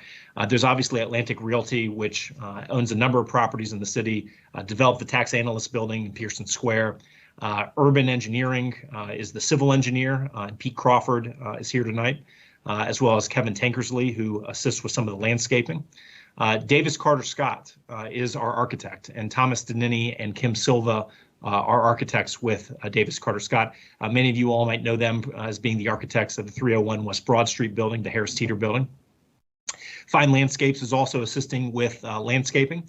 Maria Lashinger is our transportation engineer with the firm of Garove Slade, and she can talk about shared parking, transportation issues across the site and that sort of thing if there are questions about that. We do not have our office and retail leasing team here this evening, but I wanted to let you know that it's KLNB, and they are obviously a nationally reputable firm that assists with retail leasing. So just to start off, I think we all know where this site is, but to reacclimate everyone, this is actually 5 separate parcels of record. It's about 4.6 acres, bounded by West Broad Street to the north, South Maple Avenue to the west, South Washington Street to the east, and it is bisected by West Annandale Road. And this used to be, you can see on the number 5 there, that's 150 South Washington Street, that parcel. It includes an approximately 10,000 square foot triangular area that was bisected and sort of cut off from the balance of the property when Annandale Road was sort of pushed through back in the mid to late 60s. There is the existing parking garage that you can see on, right behind George Mason Square. Most of us are familiar with that as well. There's the existing 3-building George Mason Square complex, which has about 120,000 square feet of existing commercial space. And then in the number 3 up there, that's the former BB&T Bank building that has been sitting defunct now for a couple of years. And then there's the Matt's Tailoring building, which is shown as number 2, and then a very small piece of property right at the corner of Maple and West Broad across from the CVS that is shown as number 1 there. So that's sort of an overview of the property. The entirety of the site is zoned to the B2 zoning district. Ms. Ruzzi had mentioned the comprehensive plan. I just kind of wanted to go back a bit about where the city has been. We do view this again as a positive step in the implementation of longstanding comprehensive plan policies for the city. The future land use map is shown on the left, and it designates the property, as Ms. Ruzzi said, for mixed use, which encourages innovative residential, retail, and commercial office uses. The 2005 comprehensive plan, which is still in effect, shown in the upper right-hand corner, incorporates the former city center project. So it actually sort of took a snippet from what the city council approved, and it's actually copied and pasted into the comprehensive plan. And it shows a new mid-block pedestrian connection across West Broad Street, a traffic circle at the intersection of South Maple Avenue and West Annandale Road. And it also shows that 10,000 square foot triangular parking lot being converted into some sort of open space park. Those designs were obviously carried forward in the 2014 downtown small area plan, a snippet of which is shown in the lower right-hand corner. And that downtown small area plan includes the property within what's known as the city's core commercial area, which is really intended to evolve into a very dense, walkable, and bicycle-friendly district. And so that's, if you take a look at sort of the footprints of those buildings, the location of the parking garage, and the conversion of the park or the parking lot to the park, that's kind of what is being proposed. There are a series of specific requests that Ms. Ruzzi had mentioned. One is the special exception for mixed-use redevelopment. Second is a special exception for an increase in height from what is permitted by right in the B2 zoning district, which is 75 feet, to a maximum of 115 feet. And then there are amendments to the special warranty deed for the corner parcel of land. There is a long sordid history as to the ownership of that property, but the city conveyed that parcel to Atlantic Realty following the demise of the former city center project. There was legal issues involved and things like that. But when the city conveyed that to Atlantic Realty, they imposed a condition that it should only be used for commercial purposes. And we're talking about the very small piece of property that's right at the corner. And they limit the type of commercial uses that were imposed there as well. What we ended up doing was we filed with our application an amendment to that special warranty deed, which will have to be executed by City Council. But obviously in a mixed use environment, where we have ground floor commercial and office buildings, there's residential above it. And so technically it does require an amendment to that special warranty deed. And then there will need to be a site plan approved for the new development. If this project is approved by City Council, we would obviously be back in front of Planning Commission for the site plan for the new project. And then we will need to also come in for a site plan amendment to reflect the changes that are being proposed to the existing George Mason Square development, to reflect those improvements. So those are the requests. There's a number of them, but it is worth remembering that this is an entire city block, it's pretty substantial. When we started out the process, or when Atlantic started out the process, we developed a number of key design drivers, and these are things that we evolved internally. But every request that's come to us, every thought, every criticism, we kind of put into this box and we compute out the answer. And I'm not going to spend too much time on each of these, but I do want to just go through a couple of them real quick. The first was to really view the site holistically as a key component of downtown Falls Church. Again, this is an area that's long been planned to evolve into a vibrant downtown hub. It's a site that has waited a long time for the right mix of uses. And, we've really thought about repositioning George Mason Square to make that asset work a little bit better. Even though George Mason Square is not a part of the new building itself, we can still use this process as a way to sort of improve it. The second thing is to celebrate the site's visibility. This, again, is an entire block in the city's downtown area. It is surrounded by 4-lane streets on 3 sides and a 2 to 3 lane street on 1 side. So it has a lot of visibility. It has a lot of opportunity, but it also has a lot of design responsibility. And so we're treating it that way with each facade, each public street frontage. And you'll see in our buildings, and I'll have our architect walk through it, but we really want to capture, instead of one large building, capture the thought that a city builds up organically over time, to have a series of interconnected buildings that speak architecturally to each other, but they don't replicate each other. The third design driver was to enhance pedestrian connectivity. The city has its 2017 Streetscape Master Plan that calls for sidewalks on all frontages, bus connections, other types of improvements, and we want to use this project to help deliver that. And in so doing, allow people, economic activity, and residents to be able to safely navigate the downtown area, which can be tough, especially across Broad Street and South Washington. Fourth is to attract non-residential foot traffic, especially at a time when retail and office asset classes are suffering. And fifth, thinking about the right type of residential that helps with the continuum of housing opportunities in downtown Falls Church, and also helps to ensure the economic success by introducing more residents downtown to drive the demand for retail and restaurant uses. The proposed development has a couple of different aspects, and we'll go through them briefly. Obviously, number one, shown in red, is repositioning George Mason Square. You will see, we'll ask our architect, Thomas Denis, to walk through what that would look like. Second, and again, we're maintaining those buildings. Second is to maintain 150 South Washington Street, where the school board meets, but that building is going to be retained as well, but there will be some facade changes there. Third is shown in blue. It's the new mixed-use building and the parking garage that's integrated with the building. And then lastly is the conversion of the parking lot to what we're calling City Center Park per the comprehensive plan policies. And then you will also see too the VUNERF, which I know when we met in April, there was a question about whether we should be calling it a VUNERF or there's a better word for it. We've just retained that phrase for the time being, just because everyone seems to know it. But you'll also see mid-block crossings at West Broad Street, opposite Hunan West Broad, near Mr. Brown's Park, and opposite the former red, white, and blue at the median break, right along South Washington Street. So just to walk through the different elements of this, the first is repositioning the existing George Mason Square Plaza. Again, George Mason Square is not technically a part of the special exception application. They are under a different ownership group and different financial bucket, but Atlantic is going to be using this process as a way to do some substantial facade upgrades. And the goal is to make the building and especially the ground floor experience much more welcoming and much more inviting. There will be facade enhancements for the first couple of floors. There will be additional cornices and paint, new windows for the entirety of the building, new lighting and that sort of thing. The key here really is to renovate the ground floor pedestrian plaza as well, with new landscaping and hardscaping features, new seating areas and lighting. We would like to work with organizations, including, and I think we've committed to working with the Little City Cash Foundation on programming. You might see where my cursor is at the end of George Mason Square, an opportunity for sort of a raised area for performances.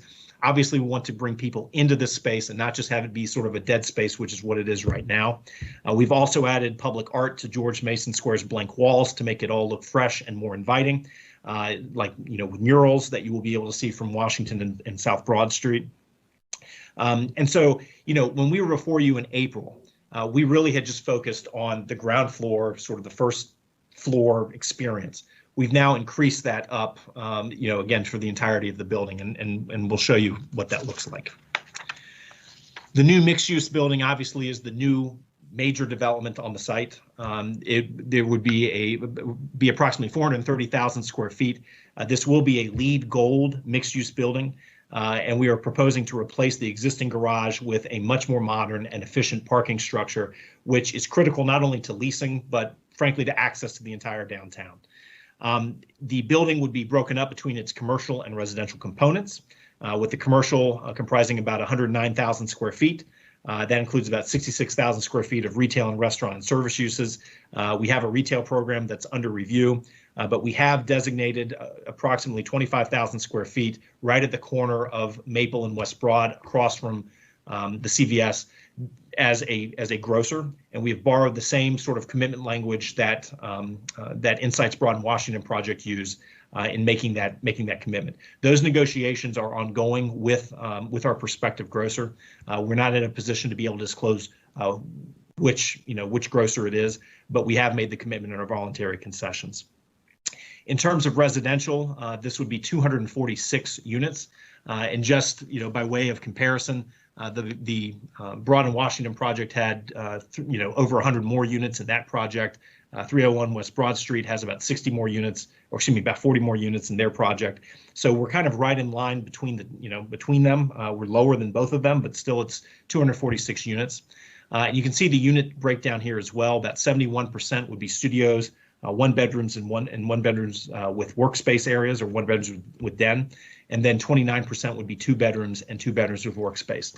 And I think if you look at the economic development projected net annual fiscal impact, you can also see the breakdown about the pupil generation as well. There will be a series of private amenities associated with this building, both for the commercial tenants and for the residential tenants as well. This is an image of the sort of the area that's between the new building and the existing George Mason Square building. The one that's in the upper left is what is called the VUNERF, which is the main drive aisle, which is shown where my cursor is. This would be a new entrance that would come off of West Broad Street. When we were before you in April, this was shown as a full turning movement entrance. You can make lefts out of here. You can make lefts into it from West Broad Street. We have converted this to a right in, right out only entrance, and it works. We had to do something else along South Washington Street to make that work, but we made that commitment.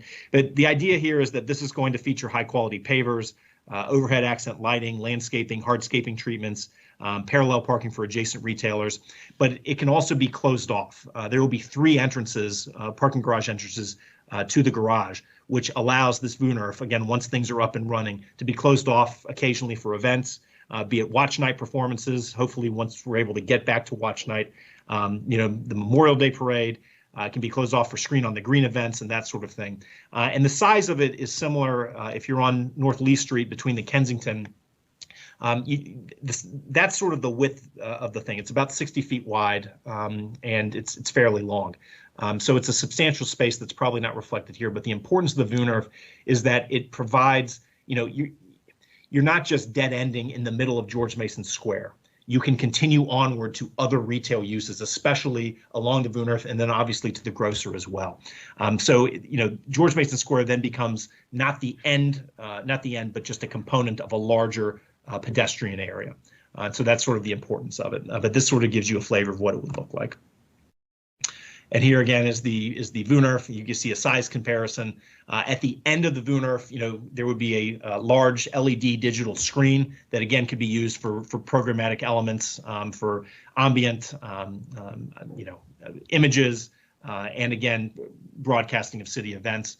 The VUNERF, again, you can see in this upper left-hand corner, would be lined with retail space, and then you can see in the green there, right at the corner of Maple and West Broad, that's where the grocer would be located.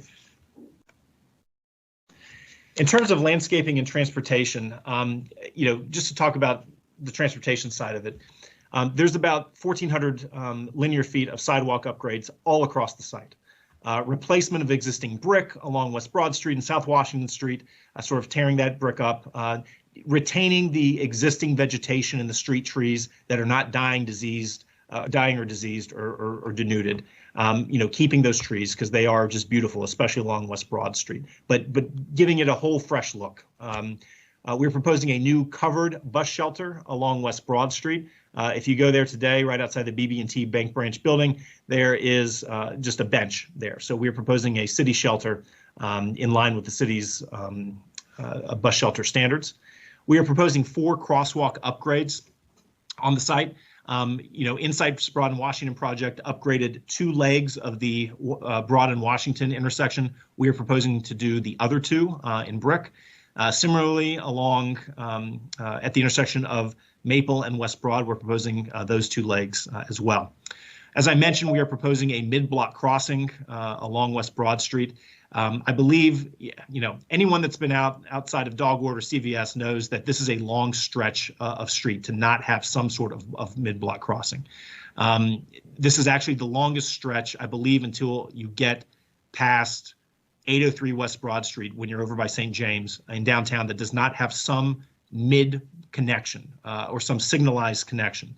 And so we think it's very, very important to provide this mid-block connection to allow people to move freely about downtown and sort of reclaim this area for pedestrians rather than cars. Similarly, along South Washington Street, right in this area here where my signal is, we are proposing a full traffic signal. Many of us, and we can admit it, but many of us come down South Washington Street, we go across West Broad, and we zoom around by the Dunkin' Donuts. And even though it's signed at 30 miles per hour, a lot of us do not adhere to that. And it is a dangerous condition for pedestrians. It's also impossible to cross to get over to Independence Square shopping and the office buildings across the street. So we are proposing a full traffic signal, which is something new that's new since April, as well as crosswalks there. We are proposing a bike share station, and we have committed to maintenance of the bike share station for a period of 30 years. We are proposing 2 alternative locations, one at the end of the VUNERF and then one at City Center Park. And that was a request that came from council. So we've proposed 2 alternative locations for it. We have a series of bicycle and pedestrian upgrades at Maple and Avenue and West Broad Street. Some of you all know that the city has undertaken a study of the intersection of Maple and Annandale whether it should be a traffic circle or whether it should be a signalized intersection.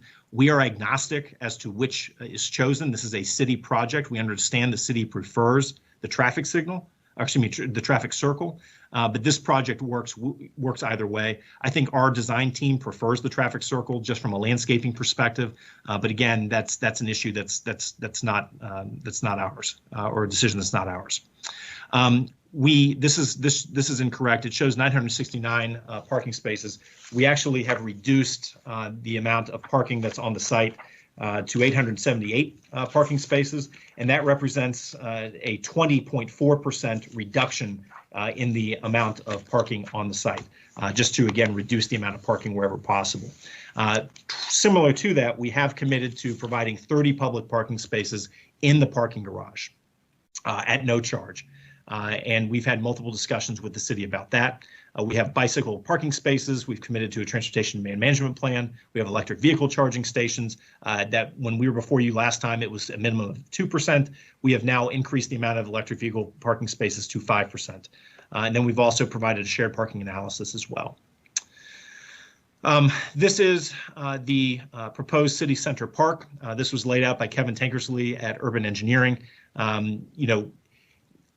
This is a sort of, it's not the outset of the process. We're obviously heading into boards and commissions. We are looking to receive feedback about the design of this park, but we are proposing to rip up and mill the asphalt, amend the soil, and replace it with some sort of landscaped amenity, and this is what we have proposed. Again, it's in line with what the comprehensive plan has proposed. We received one comment from an organization that had suggested that this was nothing big and should be bigger, and but this is exactly what is proposed in the comprehensive plan. And I think once once this section of the city is fully redeveloped, it's going to be a substantial amenity to the people that live here.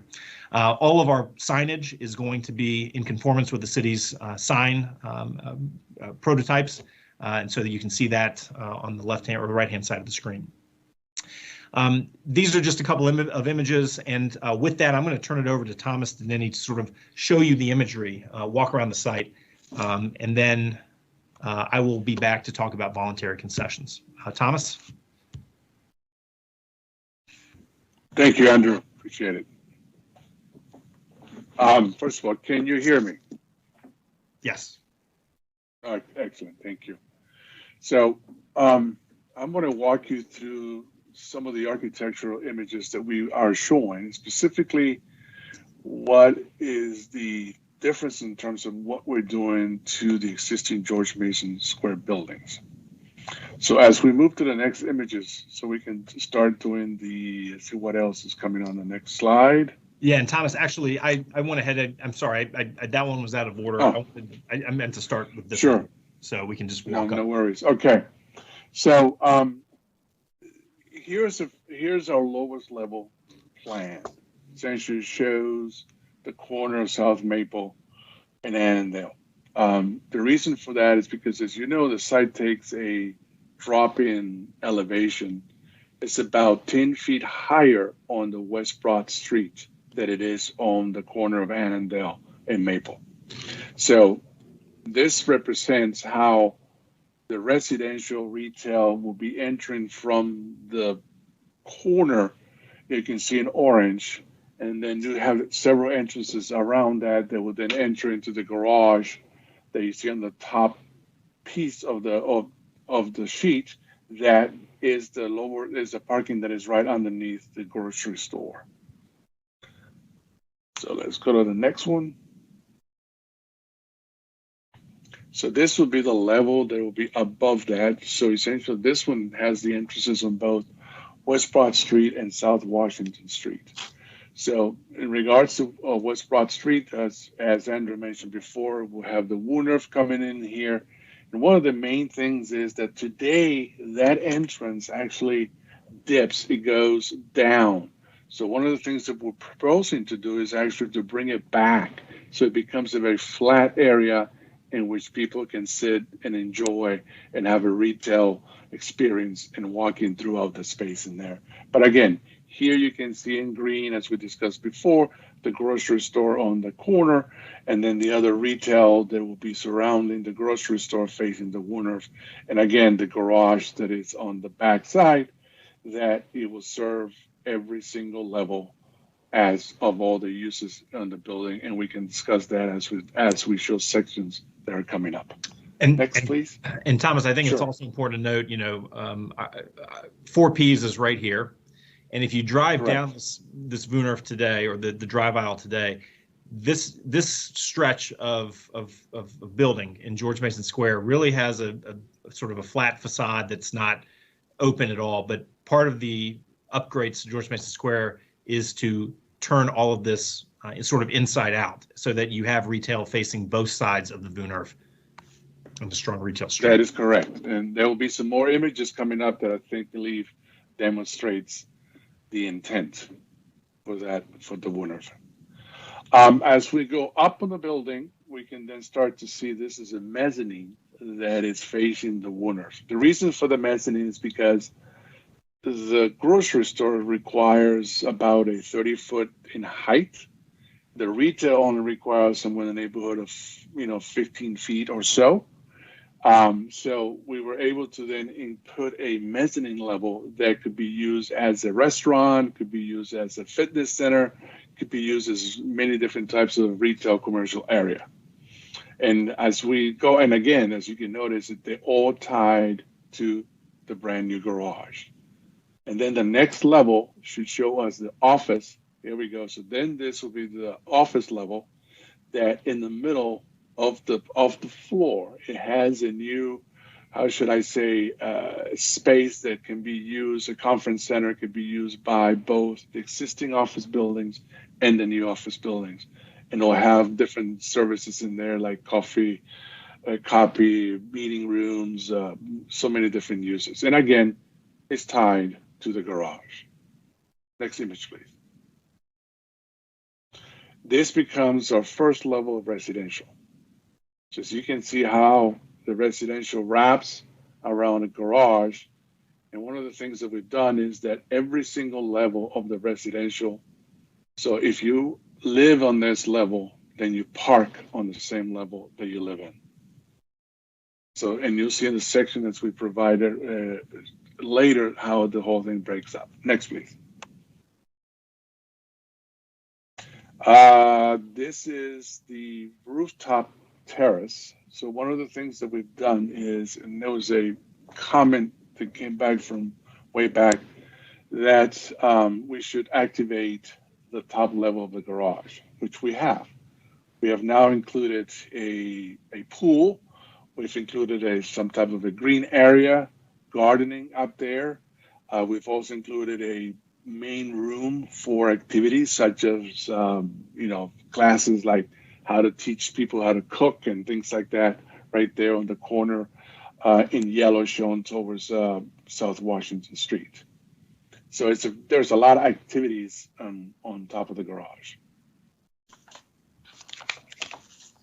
Next level, please. There it is. Yeah. No, so next slide. The next one. Yeah. I think that's it. You want to do the next slide? All right. Yeah. So these are now showing you the elevations throughout the site. So I guess these are the proposed elevations. These actually, Andrew, have been slightly modified based upon the comments that we got from the last meeting. And remember, we changed some of the existing buildings, but this gives you overall an idea in terms of how the buildings sit on the site. As you can see, the existing buildings on the bottom, George Mason Square. And I think that as we go into the further blow up elevations, I'll be able to explain a little bit better. Here we go. Thank you. Perfect. So here is an example of this is a great image. So you have the South Washington building on the left-hand side, the existing building that also is going to get, as we call it, a facadomy. It will get some, we'll treat the base and the body of the building. We'll have some new metal panels, some new glazing, and a lot of details on the existing building. On the right-hand side, then you start to see the garage. The garage, what we've done is tried to make it so that it does not look like a garage. So one of the things, as you can see in here, is that on the first level, we do have retail of the garage. On the second level, we also have some glass conditioned space that is above the retail. Then you can start seeing how there's 3 levels that we've broken up into 2-story levels. So you can see the 6 floors of the garage, but it actually represents more like every 2 floors. And then on the top, you can see that that is the amenity space. And then in the corner, we have included a mesh, it's a metal mesh that we'll use as a background to be able to mount signage of what is on the center itself. We'll have the grocery store signs and some of the other retail signs in there. And we will bring more detailed drawings of that as we go into the signage package in the next, I'm sure, a few weeks or month or so. So next slide, please. So as we start to move in on South Washington, you can start to see now this is in between the garage and the existing George Mason Square buildings. And so you can start to see how we actually treating the base of the buildings, and you can see on both on the left and on the right with the new retail, creating a very exciting base where people can, sit, have some coffee, eat, really enjoy a beautiful day, in the outdoors. And on this elevation, you can see as we will be changing all the windows on the existing building, and then we're also going to be sealing the existing brick, and then also doing some articulations in terms of adding some tint to some of the brick. And then we're going to see that, I believe, in the next slide. Here we go. So this is the new look of George Mason Square. Right there. Well, first of all, we're getting rid of that arched precast that is on the front between the 2 buildings. We're getting rid of that and making it that open so people can essentially come in, walk, and enjoy the space. So this, as you can see, the base of the building is totally different than what is there today. The body of the building, the windows are different, and then the top floor and the cornice, we're treating it with some architecture on it. There was something that came up from our previous meetings with the city, and it was well received in terms of from us to be able to do something like this on the top of the buildings. Next slide, please. As we start to turn the corner, you can see now how we've removed that element right there on the entrance, and now you can really see in between the 2 buildings, and you can start to see how we're treating the base of the building, the body, the top. And then in the end, you can see the existing building as well. We're going to be doing adding some color. And we actually can see we're adding some lighting fixtures or a lot of lighting between the buildings so that becomes a very active space with outdoor seating, people walking, drinking, eating, enjoy the retail space, very active. And as you can see on the right-hand side, the Irish restaurant, how it's now taking a new look. And then I believe the next slide takes you through that space as we move to the right. And I just wanted to point out one Yes. thing too. One of the things that we had shown in April was a sort of a stone monument kind of sign where this open green area is with the flowers and the flowering trees. We have revised that to provide this look instead in response to one of the comments that we received, one of the community comments. So I just wanted to point that out. So these images here is an exhibit to show you exactly what is existing and what is proposed. On the top elevation, you can see the existing building. On the bottom, you can see the proposed. You can see how the base changes, how we're adding some artwork, we're treating the brick, adding some signage, creating the mesh, the metal mesh on the side. So it's quite a transformation of what we've done in terms of what was there today and what is going to be in the near future in terms of the activity that you can get on the base of the building. And I think that the next slides can show a little bit better. Here again, you can see the proposed on the existing on the top and the proposed on the bottom. And again, you can see how much open it is now on the base. We are making it very active, very retail friendly, and a lot more glass than what is there today. Right now, today we have very small windows, some type of canvas awnings. Here we actually including changing the whole adding glass, taking a lot of brick out, a lot of treatment in terms of metal panels, precast, a lot of beautiful materials to really activate the first 2 floors of the building, the base of the building. Next slide. So one of the images that we had discussed before was, what is the view from South Washington Street? What is the existing view and what is the proposed view? So this is the existing view as of today. And then the next one shows the new proposed of what, the proposed image of our project. And you can see the difference. It's much more active, much more pleasing than what is there today. Next slide, please. Then here again is some images in 3-dimensional so that we can actually see in 3-dimension what is it that we're making from before and the new changes. Again, here you can see the before and the new changes. Sorry, we've shown this a little bit before, but so again, we went inside the little plaza between the existing buildings, and you can see the Woodruff at the end. And again, you can see how we're treating the lights, trying to keep it very active in there. So next slide, please. And then here starts an image that you can see in between now. You can see the Woodruff at the end, and you can see the entrance to the garage, the screen that we discussed in terms of maybe able to show concerts and movies and things like that on the Woodruff. And you can then see the new building on the right-hand side with the 2-story element, which has in terms of retail, some restaurants facing the Woodruff, the corner, very active in the residential above it. Next slide, please. Here we go. Here's some images that we took of the Woodruff itself. As you can see how it's very active with retail on the base of the building. So as Andrew pointed out before, right now it's pretty deadly in there in reality. There's nothing, there's no glass, there's no activity. It's just, there's a loading dock, there's a bunch of walls and nothing really that activates the space.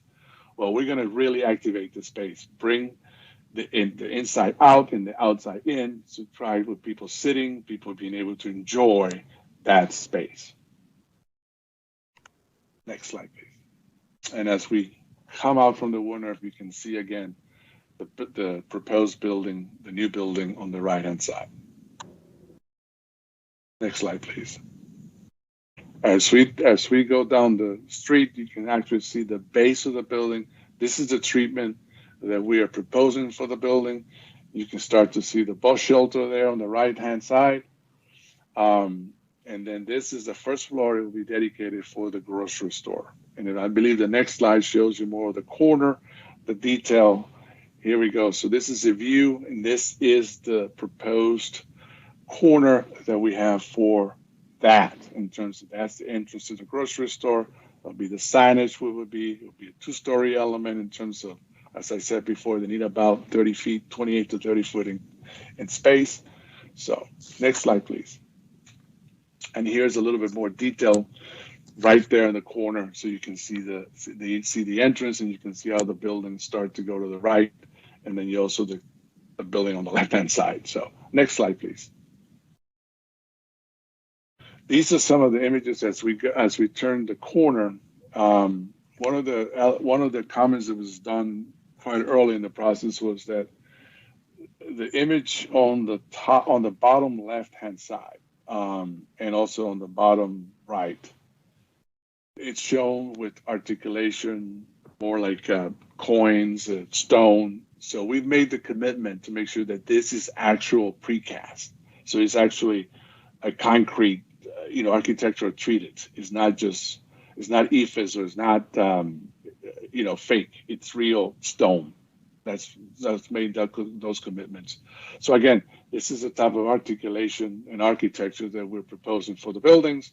And as you can see how they're all broken up, one of the things that we did is we added more balconies. We created plazas, as much balconies, and also some tree landscape areas on the building. As we move forward, you can see between the two buildings, there's a plaza. And then at the end, on top of the loading docks, there's also, again, we have some trees and landscaping that is shown on the right side of the building. Next slide, please. So I believe that's so I think I'll just pick it up here and summarize the voluntary concessions that Ms. Ruzzi had mentioned, just to walk you through it real quick. Point by point, new streetscape upgrades that we talked about, maintenance for the life of the project. We have new wider sidewalks, about 2,000 square feet of wider sidewalks along Maple and West Annandale that are larger than what's required by the zoning ordinance, but it is what is recommended by the streetscape master plan. The bus shelter on West Broad, the 4 crosswalk updates that we discussed, the mid-block crossing and the hawk signal. One thing I didn't mention is that the mid-block crossing on West Broad Street would have a pedestrian actuated signal or a hawk signal to stop traffic and allow pedestrians to safely navigate the street. The South Washington traffic signal and pedestrian signal. The area of dedication for the intersection improvements at West Annandale and South Maple, whether or not it's a traffic circle or a traffic light. Bike share, plus the annual operating cost for 30 years. The commitment to the 25,000 square feet of grocer use.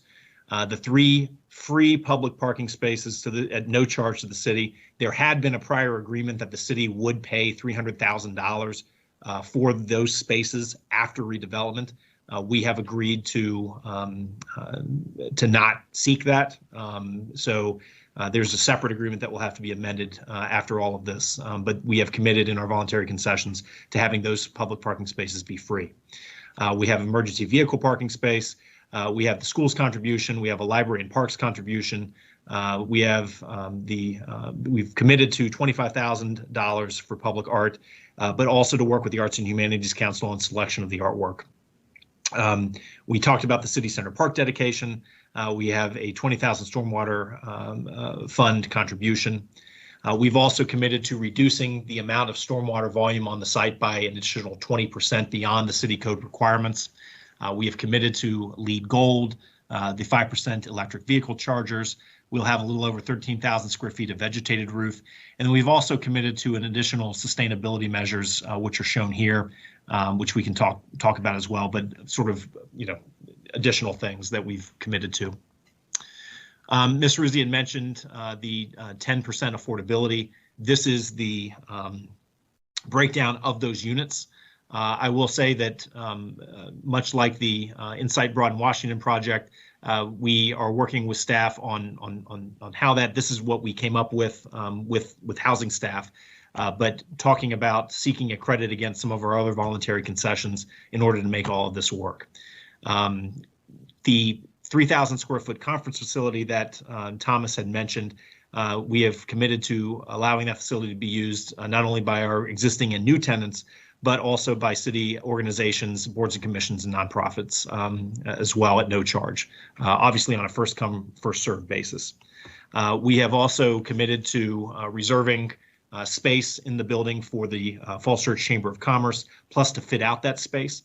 A similar commitment, I think, has been made over at the Founders Row 2 project. We have had some discussions with representatives of the chamber, but it's offered there, and if it works out for the chamber, great. And if they choose to go somewhere else, then great. But we did make that commitment that we would reserve that space if it was desired. We talked about the George Mason Square Plaza and facade upgrades. We would like to be able to work with the Little City Catch Foundation to help schedule events in the revitalized George Mason Square Plaza. We would like to be able to also close off the drive aisle, the Voon Earth drive aisle, for events occasionally. and that is our presentation. So I know that's a bit longer than I think everyone was hoping for, and I'm sorry, Mr. Chairman, for the the lateness of the hour, but hopefully that provides an update as to where we've been and where we're sort of headed right now. Thank you, Mr. Painter. Now, it was a comprehensive presentation, but it's an important project. We haven't seen it up close in a while, and that was very helpful.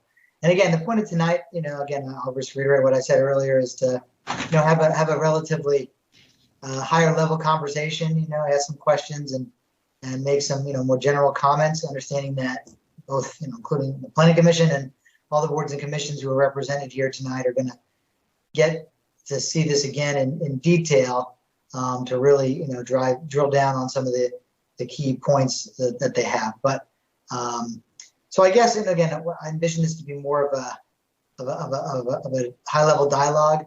I'll open it up to some of our boards and commission guests who have joined. I'll just ask that folks identify themselves and their board or commission that they're part of before making their comment or asking their question, and use the hand tools, the little orange yellow hand tool. And okay, well, with that, I see Michael Trauberman has his hand up. Go ahead. Yes, thank you. Thank you very much. Thanks, Andrew and Adam. I've heard the presentation before, and it keeps getting better. Only given it like 14 times.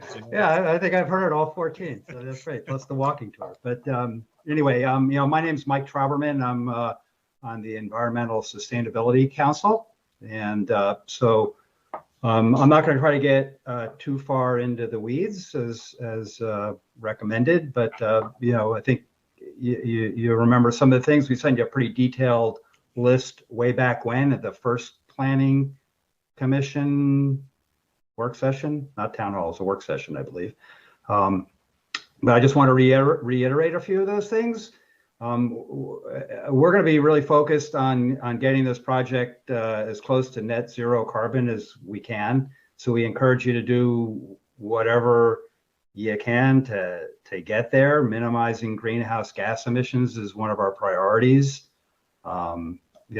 Focus on minimizing the carbon footprint, both in materials, in the construction process, and in the operations. Energy efficiency clearly is going to be key. Maximizing those LEED credits in the optimized energy performance category. I believe you did you say that you were going to do the 20%? That's part of the secondary criteria, right? So you're going to at least hit 20% using LEED 4.0, I think was what you're doing. I can't remember which LEED system. Yeah, I am not a LEED expert, but yes, that's yeah. Okay, gotcha. Well, we're supposed to. I think we're going to ask for you to come visit us in our January meeting at the ESC, which is probably the third Thursday. I don't want to get ahead of myself because I'm not the chair on this thing, and I think that people need to coordinate. But that would be a time where we'll get into some of this stuff in detail. Things like focusing on a airtight, well-insulated building envelope, eliminating combustion, i.e., electrification. On-site and off-site renewable energy, maximize that. I know there's a VC in there which talks about aggregating mechanical equipment on the rooftop, but it's really kind of a really vague. I'm not sure who wrote it, but it's kind of doesn't say much, to be honest with you. I think I saw EV parking spaces. You're up to 5%. I think that's great. Hopefully running conduit a little bit more than that. I think the ESC and ETS had a position paper out on that one. I think you probably have that. I did see that Chrysler says they're going to have an all-electric fleet by 2028. They won't have ICE anymore, so you'll probably need a lot of EV stations in there. There are folks, I'll give you a heads up, that would really love to see you reduce the parking even more below what you've already done. I'm not sure at what point it becomes painful to you. You know, you're going to hear it. So we encourage you to do that. Reduce overall parking, minimize heat island impacts, provide shading. And then one idea for the park, the little community park, you know, we've had discussions about this internally, and you know, something along of a big beech tree in the middle. Here, I'm in the weeds, but I apologize for this. But a big beech tree at the center with maybe other trees around it, using natural grass, leaf mulch, avoiding artificial turf. That would be something that I think you'll hear when you come see us. And then aside from that, have you engaged a lead consultant yet? Yeah, so that is, I think, Thomas, you all handle that in-house at DCS. That is correct, yes. Okay, and have you? And she will be more than happy to come to your meeting, and you know, we can do at that time, make a presentation and have those discussions with yeah, her. that would be great. I mean, a lot of times in this process, we've been getting the lead, you know, I'll say the Broad and Washington project, the lead scorecard showed up at the end of August this summer when nobody was around to see it. And it didn't quite match up to what we were told at our ESC meeting, you know, from a number of months before. And so, you know, the sooner you can get that to us with your consultant who can explain, sure, you know, kind of, you know, where you're going for your points and what you're thinking about would be really helpful. So if you could bring your consultant, your internal consultant, and any sense of a preliminary scorecard at this point, that would be terrific. We'll be more than happy to do that. Yes, sir. And with that, I'll zip it and turn it over to the next folks. Thank you very much. Thanks, Mark. Good seeing you. Great. Thank you very much. See, anybody else have something to add? Otherwise, we'll open it up to planning commissioners. I was, you know, going to give everyone an opportunity. So let's see. I saw a hand go up. I got to see now. I get these little icons here. There we go. I apologize because for some reason this happened before when we had so many people in our Teams meetings try to get everyone's name. Mr. Chair, we had two hands up. One was Mary Chavez, although that hand's not up anymore, and then the other one is Ryan Williams. Yeah, okay. I saw an MC and it went down. All right. The MC is back. I think. I'm not sure. Why don't you go first, and I think then Mr. Williams. I think you were first. So why don't you go ahead?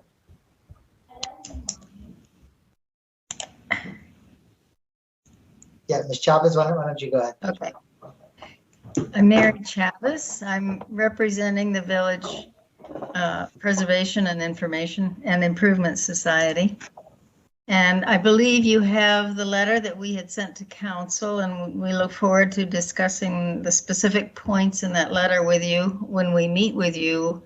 I think it's going to be February 8th. Correct. A couple of questions that I would add now that we would like to have additional information on. One was the parking, and I understand parking has now been further reduced. We would be interested in your thinking on the shared parking and how that fits into the reduction in parking and how that breaks down by residential and commercial. Also, whether or not there is any feasibility for underground parking to help reduce the height of the garage or to reduce the bump out on South Washington Street. And then secondly, it appears that there are about 55 trees that will be eliminated in this process, although there will be a significant number of new trees added along the various streets and in the proposed park. One question we have is whether Atlantic Realty intends to be responsible for maintaining the city center park once it's established. I can answer that right now. No, the answer is, at least as of right now, no. We are going to be hopefully doing all the work, all the landscaping, and turning over a turnkey project to the city. Would you be contributing funds to help in the maintenance of that park? We have a parks contribution in addition to that we are proposing, but it's not necessarily designated for the maintenance of that park, though. That would be a welcome contribution, I would think, to help assure that would be available to maintain that park. That's all I have for now. Thanks, Mary. Thank you. All right, Mr. Williams, go ahead. Thank you, Andrew, for the presentation. Brian Williams, member of the EDA, and I appreciate you sharing tonight and inviting me to join. I also happen to be a occupant of 105 West Broad with my business, so I know the buildings quite well. A few questions. One regarding the 66,000 square feet of retail. Just to give me a sense of how many shops are you imagining being a part of that retail in addition to the grocer, roughly? Oh, Thomas, if you have that, I think I don't know if we've got the image in front of us. There is a plan that shows in terms of how many we're proposing, but I guess those are thoughts because some of the stores could be double, in terms of that space. So do you have that plan, Andrew, by any chance? You can pull it out? It looks like there's about 7 or 8 different. I've got, let me see, hang on for 1 second. All right, so I can think you can see 1, 2, 3, 4, 5, 6, 7, 8 spaces, it looks like. But again, they could be demised any which way. That's right? correct. Okay, so, thank you. You can see on the green space, and then next to it you can see like Andrew said, 1, 2, 3 on the top, and then 1, 2, 3, 4 on the bottom, and then on the existing buildings, all of that could be retail. Right. Okay. And then with regard to the parking plan, you mentioned 30 public parking spaces, but that's I imagine separate from parking for example for these retail spaces. Is that correct? Correct. Yeah. So, and I don't know, Maria Lashinger, if you're there from Garove Slade, perhaps you can answer it better. But there are the 30 reserved free parking spaces, and then there is obviously a baked-in number that we're using for our shared parking analysis for our office retail and for our residential that includes visitor and patron parking for the retail and for the office uses. Do I have that right, Maria? You do. Thank you. Okay. Okay, and then the existing George Mason Square. I guess one of my major concerns with this whole plan, frankly, is the existing buildings, which I love. I'm there every day for the last 5 years and hope to be there much longer. They're just not great buildings, frankly, and it seems like you're basically going to pop out the existing windows and put in new windows in roughly the same size openings. I'm both hesitant to the short-term plan to just update the facade. I think my sense is those buildings will look dramatically, even with facade upgrades, will just look out of place with brand new buildings wrapped around them. So I have short-term concerns that we'll be able to make that look appropriate, and that the contrast in 40-year-old buildings that were never high quality to begin with, matched up against what hopefully will be very high quality new buildings, will be stark and hard to match up. And then longer term, I'm just worried that is such a key corner for us. And so if we have this new buildings wrapped around where an older set of buildings that have some nice qualities to them, but versus a plan that has a brand new building on that corner at some point, whether that happens in the second phase of development or down the line. Can you comment on that concern? Yeah, and Adam, I don't know if your phone is working at all, but so there's Adam Schulman with Atlantic Realty, but obviously those buildings, whether we like them or not, they are a part of the city's architectural heritage. But they do offer also sort of market rate affordable commercial space that if those buildings were torn down in today's environment, there's no way that they would be replaced in kind with office. So they do offer, at least for the immediate future, good tax revenue, no pupils being generated, and an asset to the city. And so I think what we're trying to do in this application is, provide some, similar architectural dialogue between the old and the new, without fully replicating the new. But Adam, what are your thoughts? Andrew, I think that's very, very well said indeed. If obviously if we had our druthers and we were starting from just level dirt, we wouldn't be building those buildings today in anywhere near the same fashion that they are. This is something that we purchased a number of years ago, and we've done what we can to maintain them in the condition that we think is as quality as can be, and we're going to continue to make improvements over time. But to make any massive improvements to this building, like I think you're contemplating, it would really be economically non-feasible. But I think, without putting words into your mouth, I think one of the things that you were saying is that you'd like to see somehow a plan that, well, maybe 20, 30, 40, 50 years down the road, these buildings are going to be level. How leveled? How are they then going to tie in? And it's very difficult to come up with a plan to build new around existing and have the ability to then tie in those buildings into something that's existing, because who knows what the market and who knows what the landscape will really look like at that time. What I can tell you is that buildings do come and go. If you look at in any major metropolitan area, buildings do come down and do go up over time, and there wasn't always a plan far off in advance to fit these items together.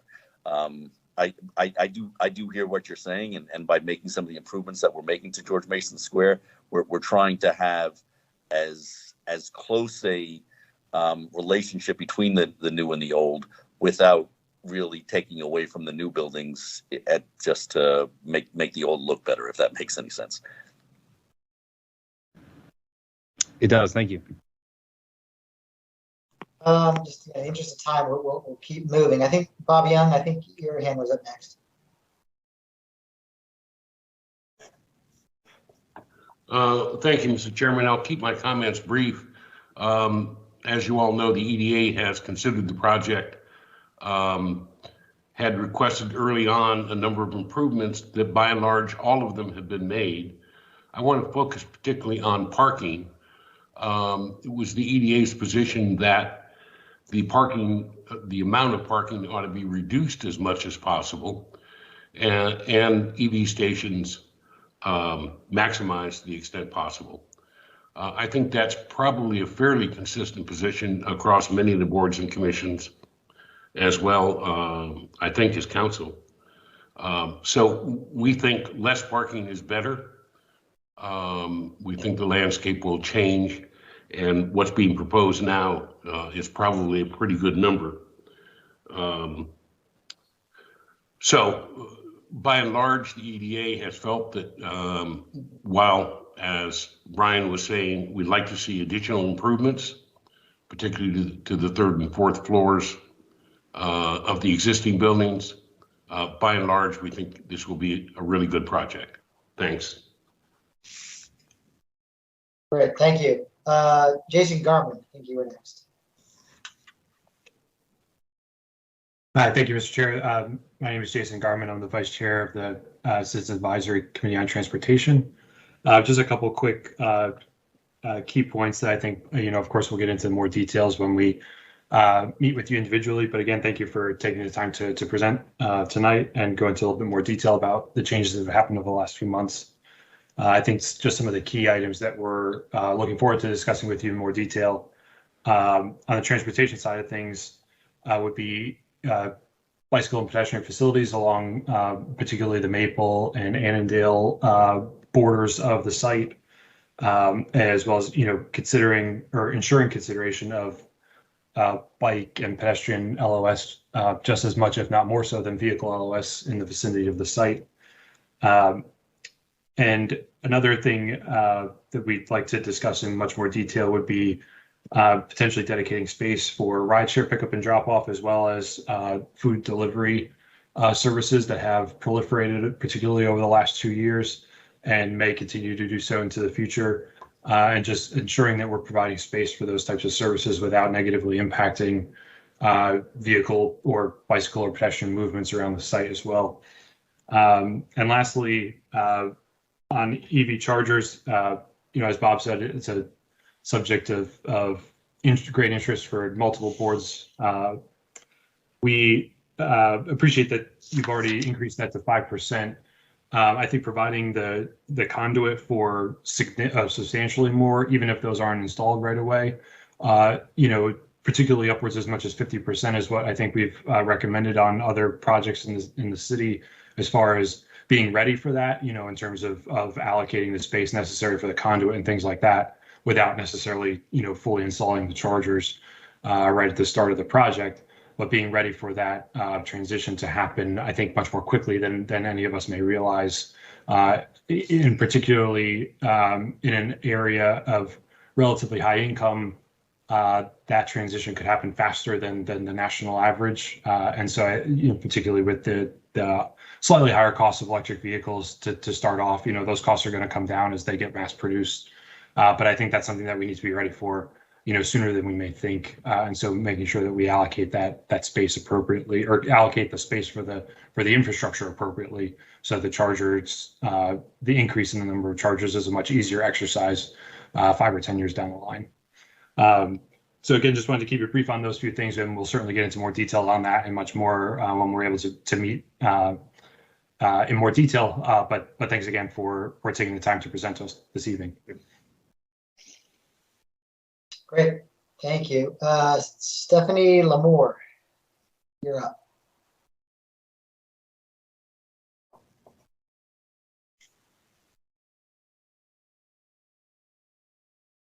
I took a second for that to unmute. Hi, thanks so much for the presentation and taking time to meet. My name is Stephanie. I'm the Vice Chair of the Urban Forestry Commission. I don't think we have a date set to have a more in-depth conversation with you. Hopefully we can do that.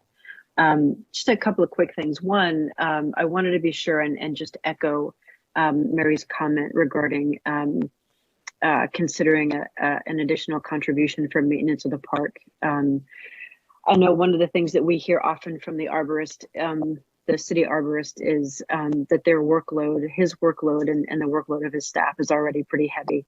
And maintenance of an additional park space, I don't think is something that they have factored in.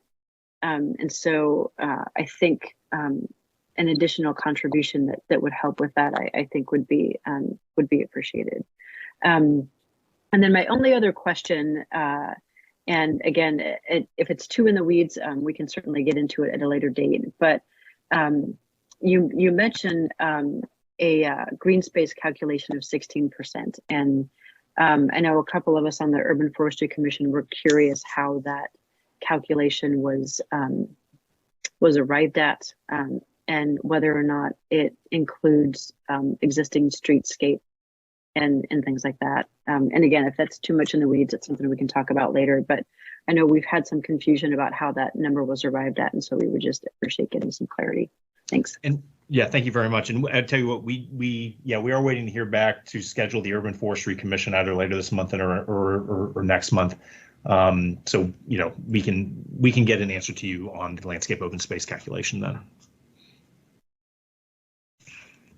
Okay. Jennifer Carroll. Good evening. I'm the library director for the Mary Riley Stiles Public Library and the liaison to the library board. I believe you're scheduled to come to our board meeting on the 19th of this month. And I know that the board is interested in the voluntary concessions for the library. And it seemed like in an earlier iteration, the library and the parks had been separated, but now it looks like they're backed together again. No, and just to clarify, no, that was just for brevity on the PowerPoint. They are Okay. separated. Okay. And how is the $130,000 calculated? It's $250 per unit times 231 units. Times how many units? I'm sorry. 231 units. Okay. Thank you. So I think that comes out to be about $57,750.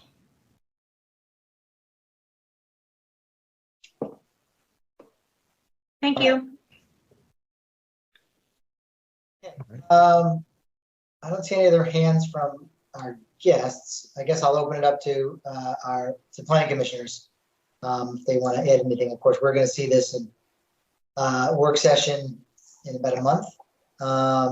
But any general comments or questions folks would like to ask, here's the time to do it.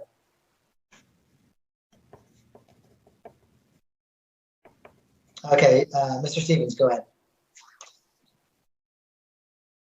You're still muted, Tim. Hopefully that's better. I'll just make one comment on one item for tonight and save a couple of others for our next work session. It has to do with the rollout of the retail program. What we've seen with Founders Row is that the leasing of the apartments has occurred significantly before the rollout of the retail spaces. And that's caused a certain amount of consternation, both within the community as well as, I'm sure, City Council and Planning Commission and so forth. So it would be useful while this issue is fresh in our minds to see what thoughts you have or suggestions on how to better coordinate the rollout of the commercial and the retail program along with the residential program. And that's the only comment I'll make for tonight. Okay, thank you. Thank you, Tim. Ms. Weiss, I think you were next. Yes, just one question for tonight as well. Could you talk a little bit about the rationale for 71% one bedroom and studio and 29% two bedrooms? What led to that breakdown? I think it's a long historic determination that it's a feeling, at least, that in terms of meeting market demand, as far as, you know, it's largely a city of established single family homes and some townhomes. But one of the things that is sorely missing are studios and one bedroom units, especially for the younger workforce. And for, you know, and so when we started looking, and so that was one side of it. And I think our average, I'm trying to find my notes, but I believe our average unit size is 988 square feet. So the studios themselves are 654 square feet. The one bedrooms are 697 square feet, and even the one bedrooms with den are 874 square feet. So we wanted to try to hit a market that was, you know, in need of you know, in downtown Falls Church. And then the second thing is sort of an aversion to generating uses that are going to generate pupils. You know, it's a small city, operates its own independent school division, and, you know, largely with 2 and 3 bedroom units. And I think you can see this in at least one of the projects that's been constructed. There's a high pupil generation number. And so with this, I think that's between 38 and 57 pupils with the unit breakdown or the product type that we're proposing. Okay, thank you. Mr. Puentes, you're next.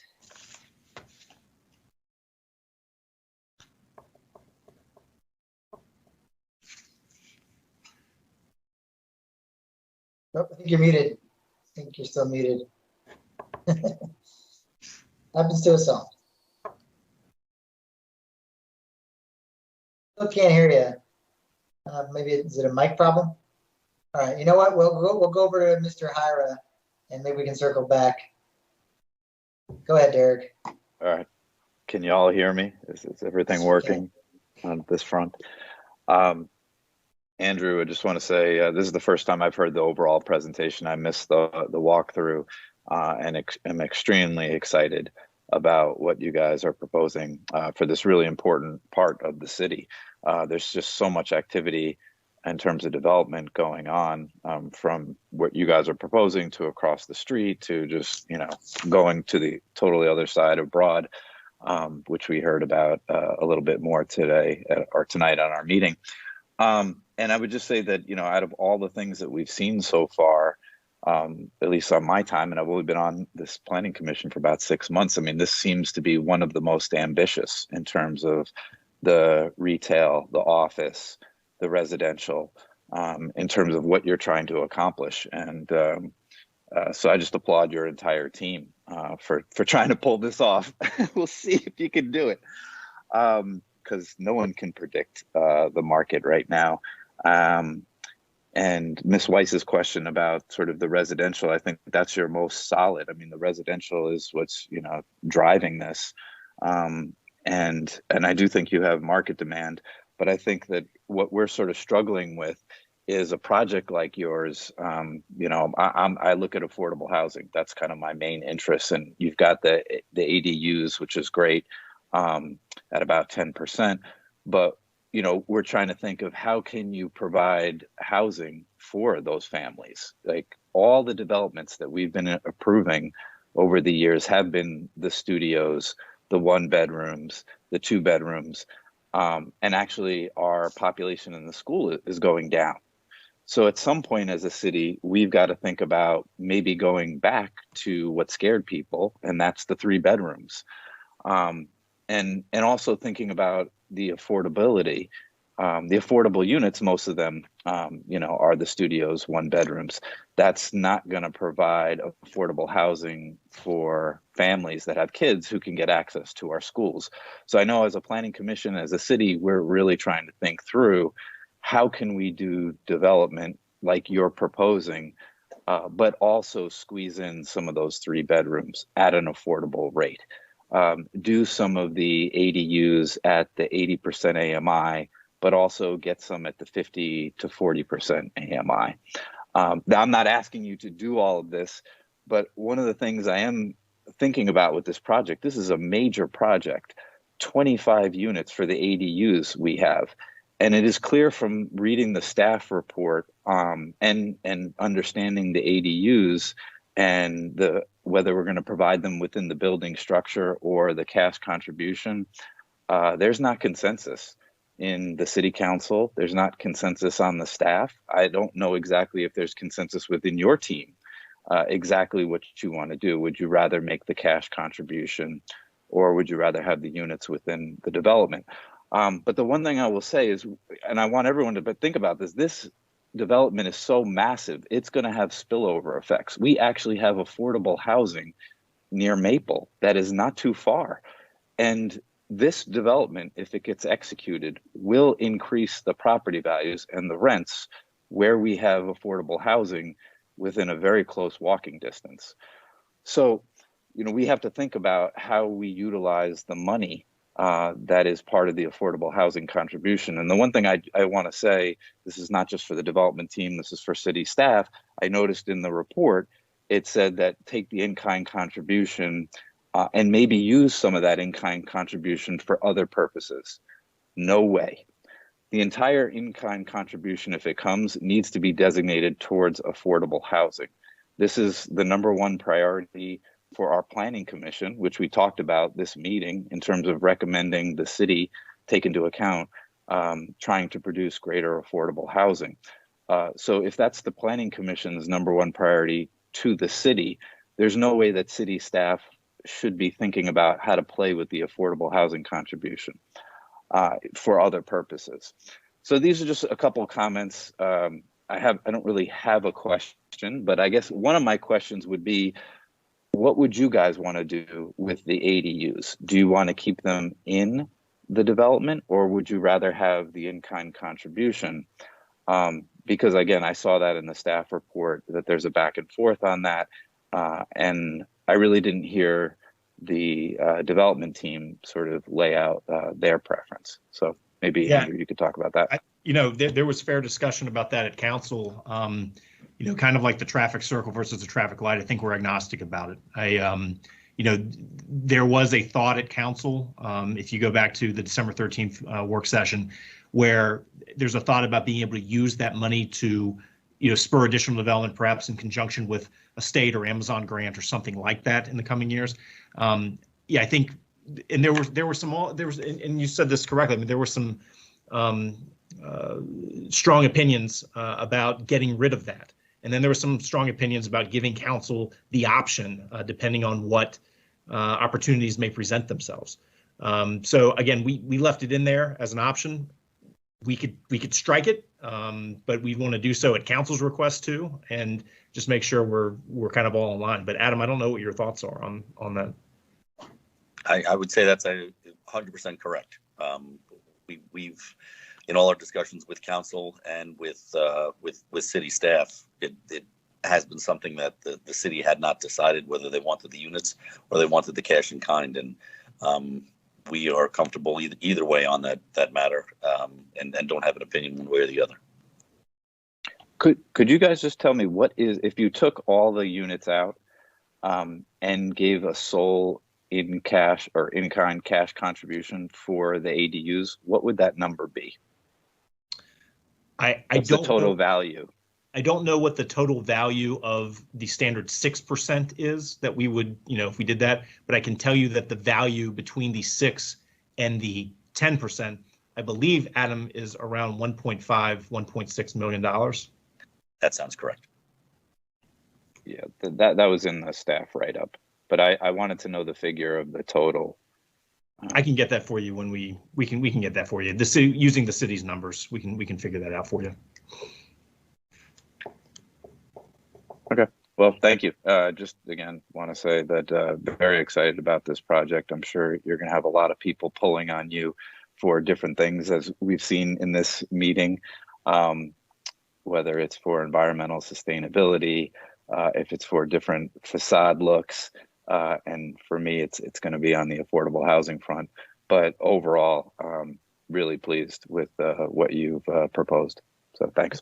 Thank you. And I'll just say too, I mean, your point is a good one. We have really sought to incorporate as many, constructive feedbacks and criticisms and comments as possible. We think we have arrived at a good voluntary concessions package that is balanced, but there's always tweaks and improvements that can be made. And we'll be looking to do that through the boards and commission process.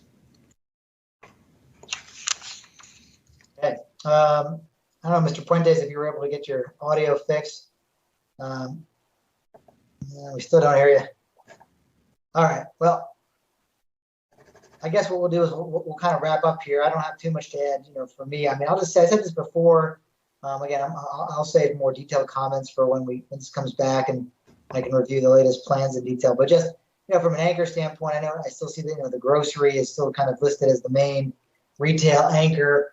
I still have some concerns about the market for another grocery store, considering what we already have, what's in the pipeline, and just, how this proposed, anchor would fit in, in the market with, the other stores in town, and is that truly, what the highest and best, retail use for that property? And is there perhaps other things that might help complement what we already have? But I'll throw that out there, and you don't need to. We can see where what options there may be to what other things you've considered as far as looking for other retail opportunities. I understand the retail climate has been changing over the last few years, especially. But I still see that with the amount of grocery square footage we have, and I know our grocery stores serve a market beyond the boundaries of the city, but it still seems, that we could be approaching a saturation point. And is that truly, the best anchor for kind of our 100% corner downtown, which is going to be, diagonal from another grocery on the other corner. So, but that's kind of my only high level observation at this point. Otherwise, I mean, design wise and some of the other things that were presented, I think the project continues to evolve and improve.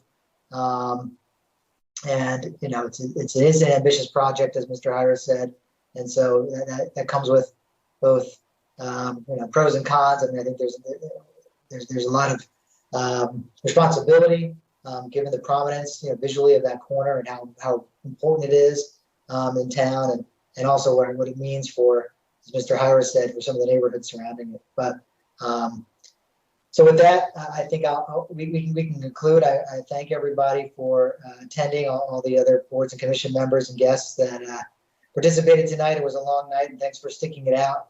And I'll look forward to taking a closer look at this project when it comes before the Planning Commission initially next month, and hearing again what transpires at the other board and commission meetings as this begins to work its way through that phase of the process. But thanks, Mr. Painter and the development team, and we'll look forward to working with you on this as we continue to proceed. All right. Well, thank you all very much for your time and consideration, and please stay safe. Talk to you. Thank you very much. Thank you. Thanks. And for planning commissioners, just real quick, I think that does take us to the end of our agenda. We had one letter and correspondence related to our report. Everyone can read that. And unless there are any other comments or questions from commissioners, we can wrap this up. Just again, stay tuned for the joint work session on January 18th, and that may result in the cancellation of our regular January 19th Wednesday meeting. Paul, hopefully you can send out just a final confirmation of that. As soon as you nail that down, and in that case, we'd see each other again on the 18th. And otherwise, for some reason that doesn't happen, I guess we go forward on the 19th. But for now, that seems to be the plan. So stay tuned for an email confirmation on that. And again, thanks everybody for sticking it out. And I guess Happy New Year. Welcome to 2022. It's going to be probably another busy year for us, at least the next few months certainly seem that way. And appreciate everyone's hard work last year, and hopefully we're well rested and ready to get back to work this year. So thanks everybody. We'll call this January 5th meeting 2022 adjourned. Thanks everyone. Thank you all. Great meeting. Thank you. Happy New Year, everybody.